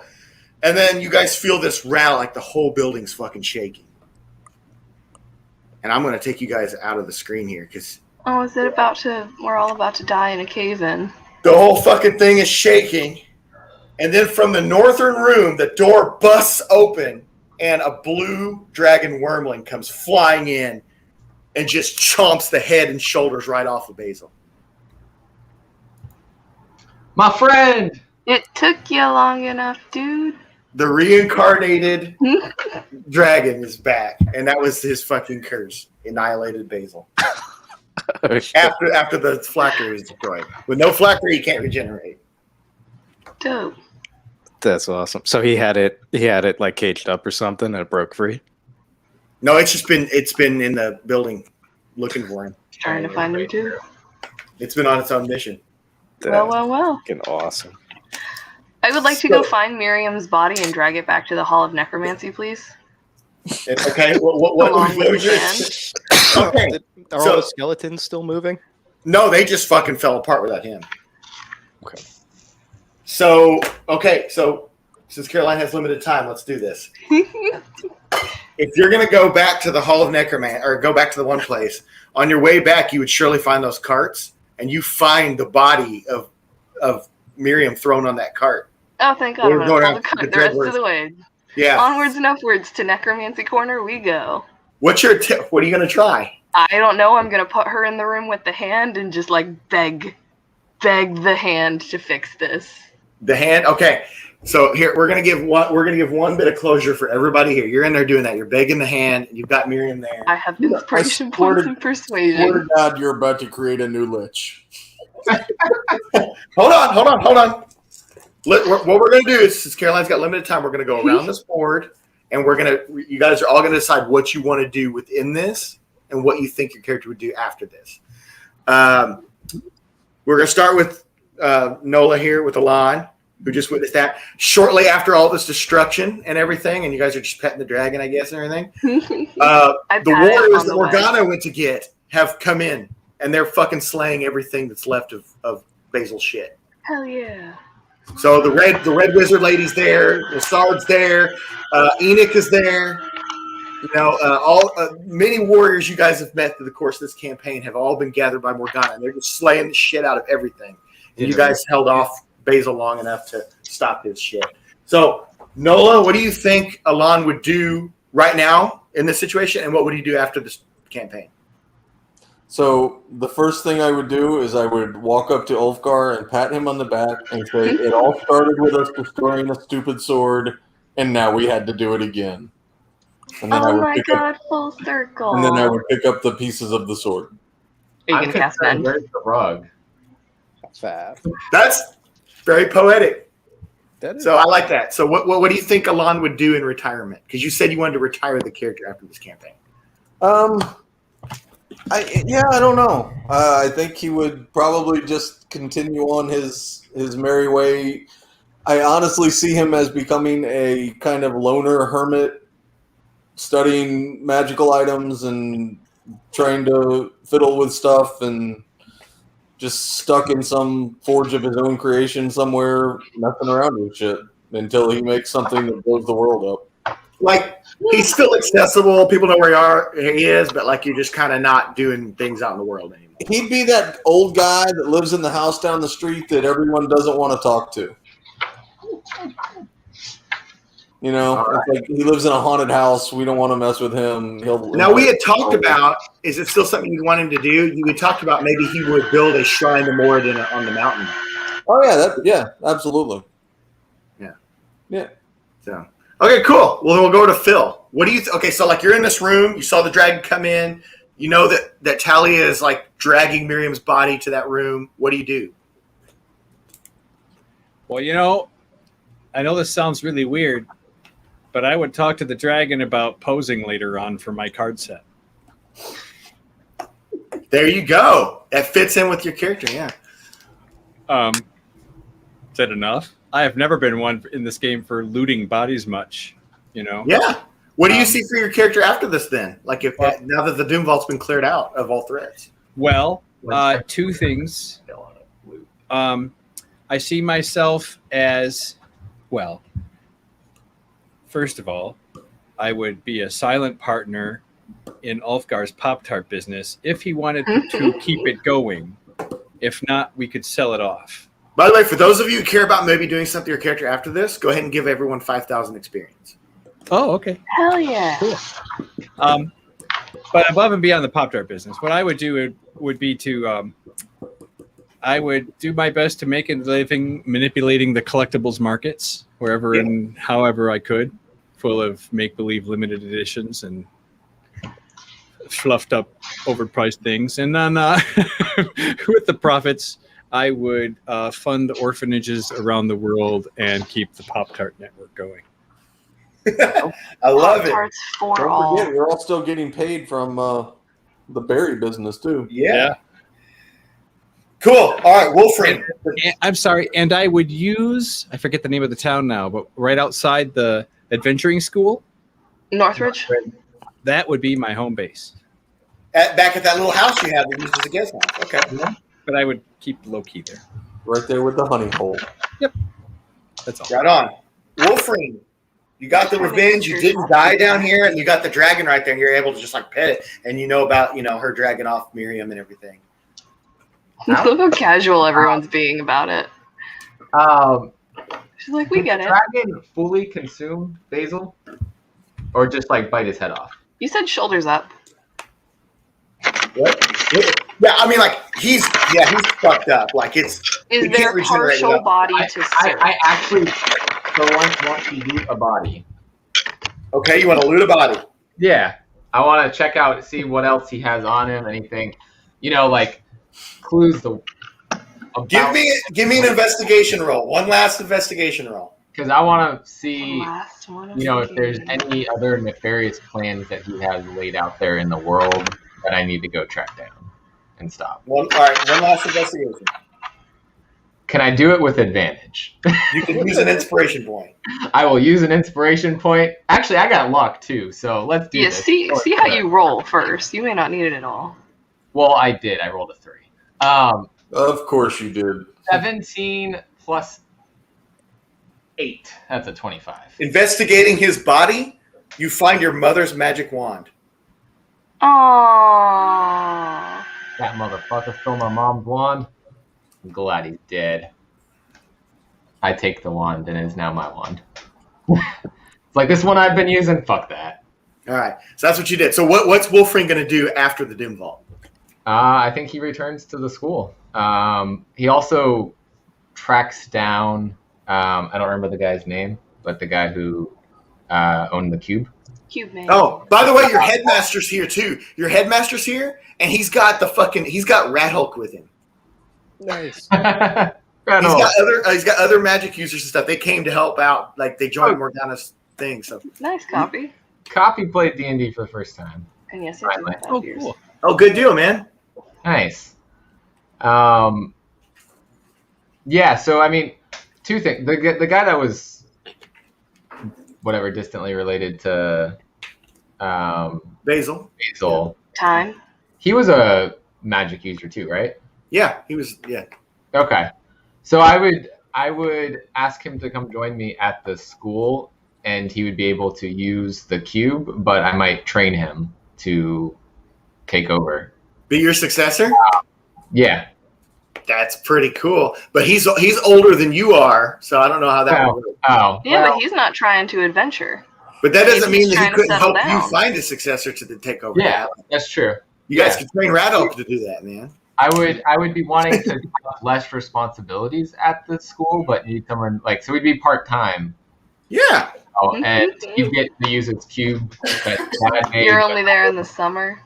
I would get to use the cube and go, adventuring here and there still with the students. And, when I'm ready to stop adventuring, he would take the cube.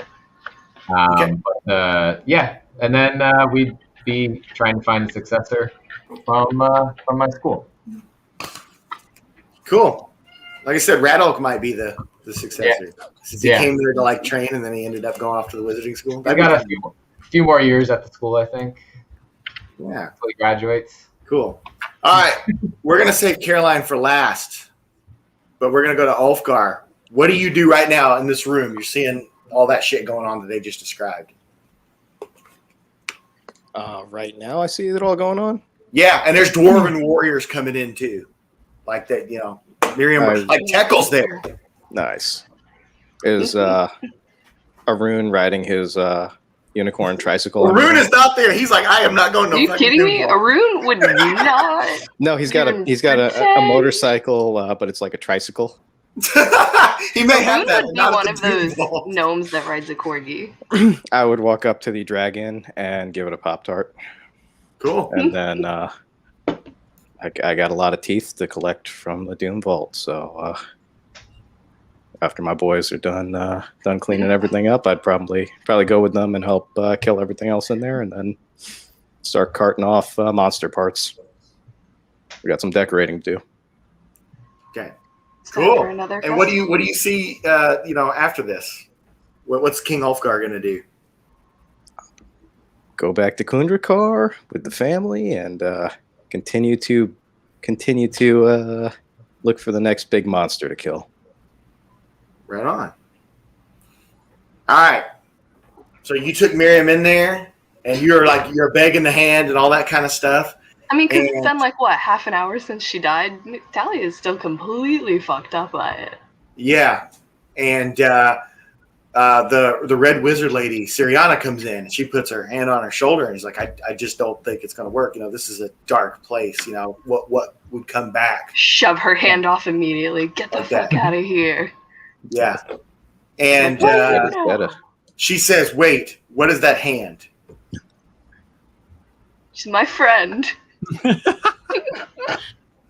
And she looks it over, and she's looking at it and everything, and she says, "Come this way." She leads you to the other room where there's like all these like freaking boxes and sarcophaguses and shit that have been brought in by Basil's people. And there is Igwilf's body with the hand missing. Yep, I'm gonna put it right back immediately, and I'm gonna cast Mending. Well, I don't think that's necessary, but mending ain't gonna work on something as complex as a wrist. She does it anyway. Do it anyway. So Siriana goes over and she puts the hand there, and she, basically is praying and holding her hand and all that sort of stuff. And Igwilf revives, but fix her. She turns back into her former self, Tasha. Fix because her. of all the positive experiences that you've put with the hand. Damn right. And I read that thing, Nighttime Tales, every day. And she says, I've lived many, many lifetimes in many realms, and this realm is one I've already lived in. So she's going to exchange her soul for Miriam's. Hell yeah. Yep. So the Red Wizard lady and all them, they put Tasha back into her sarcophagus, and Miriam comes back to life. We did it. Nobody died. You guys went through the most epic campaign I've ever conducted. And you actually survived that last part. I can't believe how much you fucking survived in this. I've never Only because we didn't fuck up with that hallway. That hallway would have fucked you. Look how bad those first 6 Dread Warriors were. Like, that was bad. Oh, yeah. The only damage I took were during this entire run through this was from those first Dread Warriors. Yeah, but you played your flick right and hid back and everything. By the way, that just goes to show you the power of initiative, because if I'd have gone first, the Dread Warriors wouldn't have been an issue at all. Turn undead. That's true. Yeah. That's you were talking about rolling a 20 for initiative. That's why it matters. So here's the thing. For me, I'd rather not. If you had been in the room with Basil and tried to do turn undead, if say the skeletons or Dread Warriors, it wouldn't work because he has a resistance that counts for everything he's in control of in the immediate area. So like you would have tried it and they would have like stepped back and then they would have immediately went back to the fight. But it worked in the other room, yeah. All right, well, Caroline has to go, so let's just real quick, let's do a quick recap. What is Talia and Miriam up to after? Yeah, what do they do? What do they do when they leave here? So, I think, because I forgot about this before, but they would get their fancy special weapons from the dwarves. Yep, everyone's got those. And then they would go off adventuring together. Just, spending the rest of Miriam's human life together.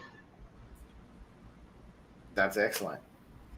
So let's just hear just a quick recap of the entire campaign. What you thought? I especially care about the 2 up here at the top because these guys played D&D before I was born, so I want to know about it. So, Chance, what did you think of this epic ass campaign? 27 full sessions. Was it 28 if you count the little bit we did in session 0? I think I was just vaguely insulted. No, I'm asking for your wisdom. Vaguely? I was being polite. What's your wisdom modifier? So yeah, I need to roll an insight check on that one, Danny. Critical fail. I had a lot of fun. It's been a long time since I played, and like most things that go on this long, there were some ebbs and flows and ups and downs, and but I think for the most part, it was a great group to play with. I think we all had some fun. I would happily do it again anytime. I'm gonna rest and see what else if we can find that DM, and then I can do another campaign. Maybe not quite this long, but who knows? I mean, I've played one almost this long before as a DM. I've done like 21, 22-ish sessions. You can always drop one and come back every handful of months. Mm-hmm. Cool. Well, Phil, I want to hear your thoughts since you also have a long time experience with this game. Since you also are ridiculously old. I'm just going to read between the lines. Well, My bad. Speak up. I had a really good time. I hadn't played for at least 25 years and maybe even longer. So it's not so much that I don't know. This could have gone bad, but it was a wonderful reintroduction to the game. Good. So I'll definitely have you back for a campaign then, I would hope. Oh yeah, most definitely. I'm all in for more. And you're going to play with us when we go to Baltimore, right? Oh, definitely. I'm really looking forward to that. I'm sitting here. I just spent way too much money on equipment that I'm bringing to the Baltimore trip. There's nightmare stories about how bad some DMs can be. They don't usually last long as DMs. Yeah, and you're a shining example. I was sitting here I was sitting here earlier, and I was thinking, think back to when we were rolling up our characters. How many people had zero experience, and were like getting familiar with the books and going back and forth. Eventually, Jeremy buys the spell deck, right? Flash forward to tonight, and it's like we already know what's expected. We know what we're supposed to roll when we're attacking. If it hits, we're ready with our damage die, or we know what we've, and it's just like we just came so far, and bravo for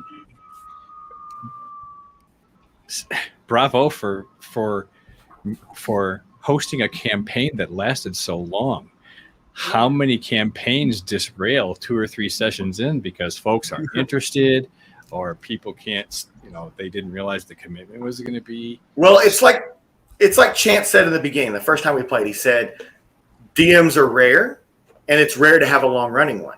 Yeah. So obviously a bad one. My laptop copy. So it's just dying. So I guess just to sum up, as far as first time D&D experiences go, or coming back from a long absence, just bravo, A grade. And for anybody who was new to this game and was in the audience just watching just to see what it was like, I think we gave them hours and hours of good examples. At least 30 or 40 people are watching this every week after the fact. So yeah. So all around a good time.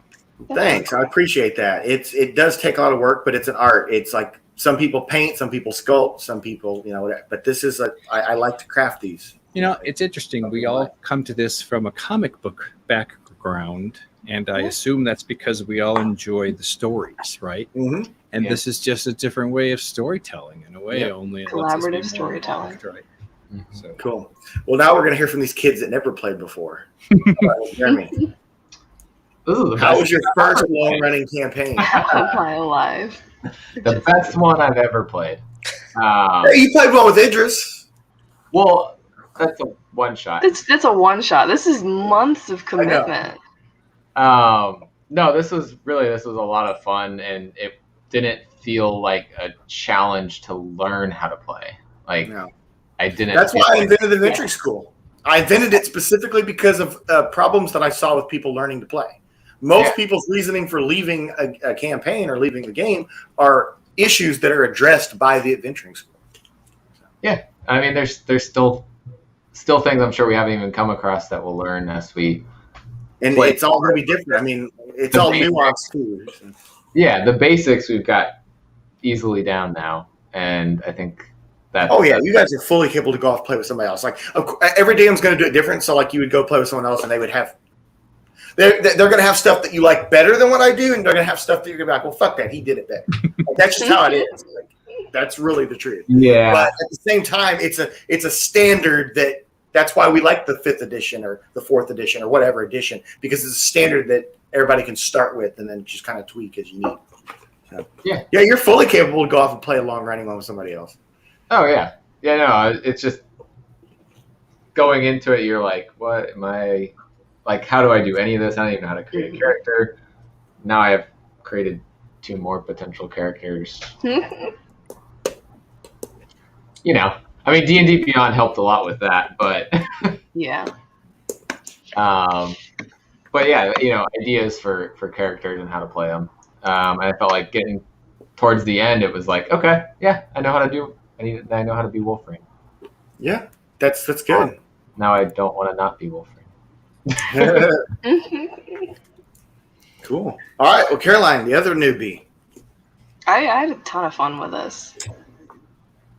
Like it's a ton of fun. I really enjoyed everything from like the little RP sessions at the beginning and making friends to, finding random things like the hand. The hand was a throwaway in a jewelry store that I made a very important part of my character's life. Yeah. Yeah, you created just as much about the hand as I did. That's what's interesting about it. Like, people don't realize how much they help the DM. So, I thoroughly enjoyed it. I finally am happy that I got to play, and I feel like I know what I'm doing. It's going to be really weird to sit down again and not be her. And you got Miriam back. And here, I'll tell you the truth. I had no intention of letting Miriam become back to life, but because that's the first thing you did, you got the hand. See, here's the thing. Immediately, that was my goal. The thing with Igwil's body being there, had you guys come another way, there actually is a room that you would have found. Like, we can get into this another time or backstage or whatever. Obviously, you guys chose the forest and to go up that way. You guys could have ran into the dragon earlier. You guys could have ran into the other warriors up at the prison. I would just like to point out, once again, that it was my idea to start in the Master's Domain. We didn't. That would have been bad, though. Think about if you just fought as soon as you got in here. Like, that wouldn't have worked. Yeah, I guess that's also fair. We would have been lower level. But still, I was right about where he was. Mm-hmm. But yeah, I loved it. I had a great time.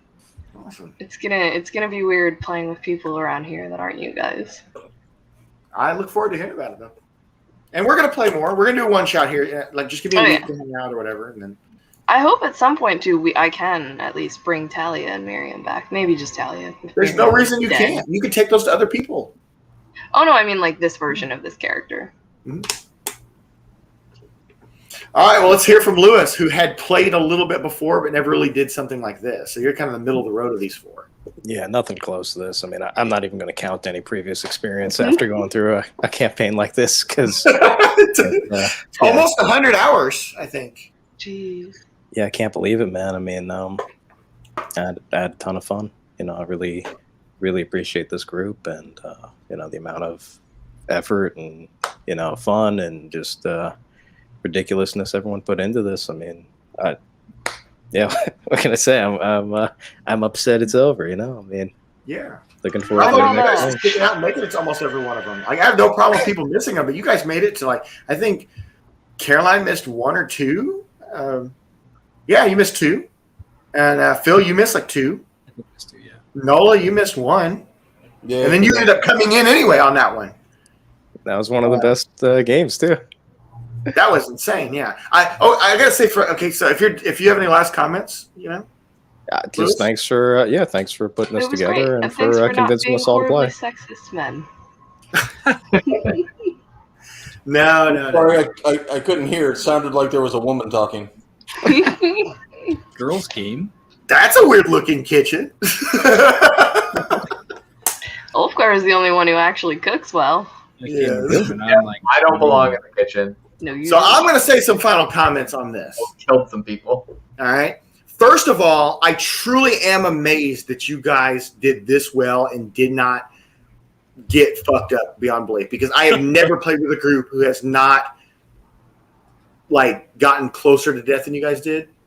Like, almost everyone. We got really close several times. But nobody got knocked out and had to do saving throws this whole fucking time, no matter what I threw. Well, I didn't get that option. Yeah. Yeah. To be fair, none of we the had one TKO. But again, I've read that happens sometimes. There's some groups that just take themselves out in the first fucking session. There's other people that they go on like that dozens of sessions and don't die. I feel like we all really learned how to play the type of character we were playing properly. Yeah, I think somewhere around session maybe 10, you guys really, really nailed it down. I mean, hell, this could warrant a whole other stream where I think we should do a best of video. We should go through and cut some of this stuff and just hang out for 45 minutes to an hour and just say, hey, because there's a lot to this. This is an epic that we just did, and I've done big ones before. I've done several that were 10, 12 sessions, and then I did one that was like over 20, but it didn't have as many hours as this one. This is by far the best session or best campaign I've ever conducted, and it's largely due to the people playing. So it really is amazing that there's a complete and total video record of all of this. I know. I'm so glad there is. I mean, it's really staggering to think about that. Yeah. And I think we just resolved everything there at the end too, because like you used the curse thing when you went in there, and that'd been hanging out for a long time. The hand thing happened. Like I said, if you guys had come in another entry, you guys could have came. I had it there where that was the thing. It's like, instead of running into Strike and his guys, you could have found the coffin with freaking Igwilv in there. Just resurrected Igwilv and had her hanging out with us. I wasn't quite sure what happened. I wanted to see what you guys would do with it, but I had a few ideas of how that would go. We can talk about that another time. It's awesome. I think it's super cool. Yeah. What was in that? I vaguely thought for a second you were going to make me become a warlock with a pact with Igwilv. Yeah. What were you saying, Jeremy? You said what you asked? The Lake of Madness. Oh yeah, there's a creature in there. I forget what it's called, but it's a creature that literally, if you don't fuck with it, it doesn't mess with you. So you would have had to dive in the water and actually try to mess with it. But there was something horrible in there, right? Oh, sweet. Yeah, it's a big ass monster. That's like Curiosity killed the cat. No, I don't know if it would have killed. Well, at that stage, you guys just came off the Dread Warrior battle. A lot of you were hurt badly, if I remember correctly.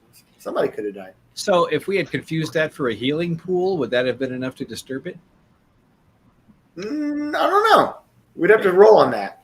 Okay. As far as that water goes, I'd have to pull the stats up, but basically the first time you drink it, it gives you a saving throw, right? The second time you saving throw, hit die. Free hit die. The second time you drink it, it uses your hit die, but it only gives you half of it. So you're like, oh, well, this sucks. I just lost a hit die and didn't get the full results, right? The third time you drink it, it takes like half your health. Well, glad nobody drank it any more times. Yeah. The second time would have done anything for spells? Probably half, I think. I'd have to look You at get it. half, so you would get a quarter of.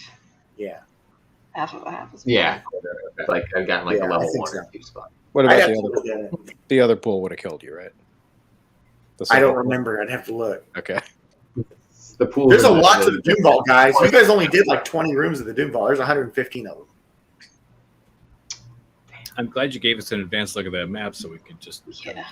It even recommends, it says let everyone see it. As much as it would have been interesting to jump right in next to him, it was cool that we had a little adventure to get to him. So the results might have been different. So here's a question. Which way would we have gone if we wouldn't have known where he was? They were talking about going up to the grotto and shit. Yeah. Yeah, we were going to go up to the left. Like all the way around. With no way we would have made it. We got in the grotto. Here's to Nola for having a secret locator device the whole game, huh? Actually, I just got it with my 4th level spells. We're going to have to cut off here because I know Caroline has to go to bed. She stuck it out to the end and we actually made it. I was surprised. But I would love it to have a video where we can just sit and reflect on it and talk about some of the other shit, because there's so much stuff that we haven't done for months now, that like Fancy Pants and the vampires and the steampunk western Las Vegas. Yeah. There's so much cool shit that we did in this campaign, guys. It was the fucking coolest one I've ever done. Still using that steampunk gun, and I am the only one who still has my motorcycle. That's right. Well, I don't. Never mind. Yeah, I was going to say I don't have a motorcycle anymore. I do. Yeah, you're the only one with the motorcycle left. Yeah, what happened to your motorcycle? Mine? It's still at Candlekeep. Who, me? Yeah. No, me. Oh, his. That was the story. No, yours is not the Candlekeep. Yours is at the mirrors. The mirror. I was tempted to ask that. You're right. Phil, do you want to answer that? Okay, I'm trying to think. Correct me if I'm remembering this wrong, but basically the story goes that I had a motorcycle accident, and that's how I lost my eye. And I also took the motorcycle out at the same time. He was driving down a mountain pass. He was driving down a mountain pass. He wrecked it. Right. The prediction that the guy gave him about or that the dragon gave him in the voice in his head about how he's going to lose something that matters to him. Remember that? Phil's character couldn't decide whether it was his eye or the ability or the ability to disappear into a crowd like he used to. He can't do it anymore with the eye. He can still stealth, but he can't fade into the crowd like he always used to. Because my eye makes me stand out. Makes me memorable. Fair. So that's what he lost in that. It's a unique factor. They've got a memorable face. I got my revenge. My boyish charm. Yeah. All right, guys. Well, we're going to shut her down. Thanks, everybody who's watching, who's going to watch, all that. It is badass that we did all these. So. Can't believe we made it. Looks like we made it. That was amazing.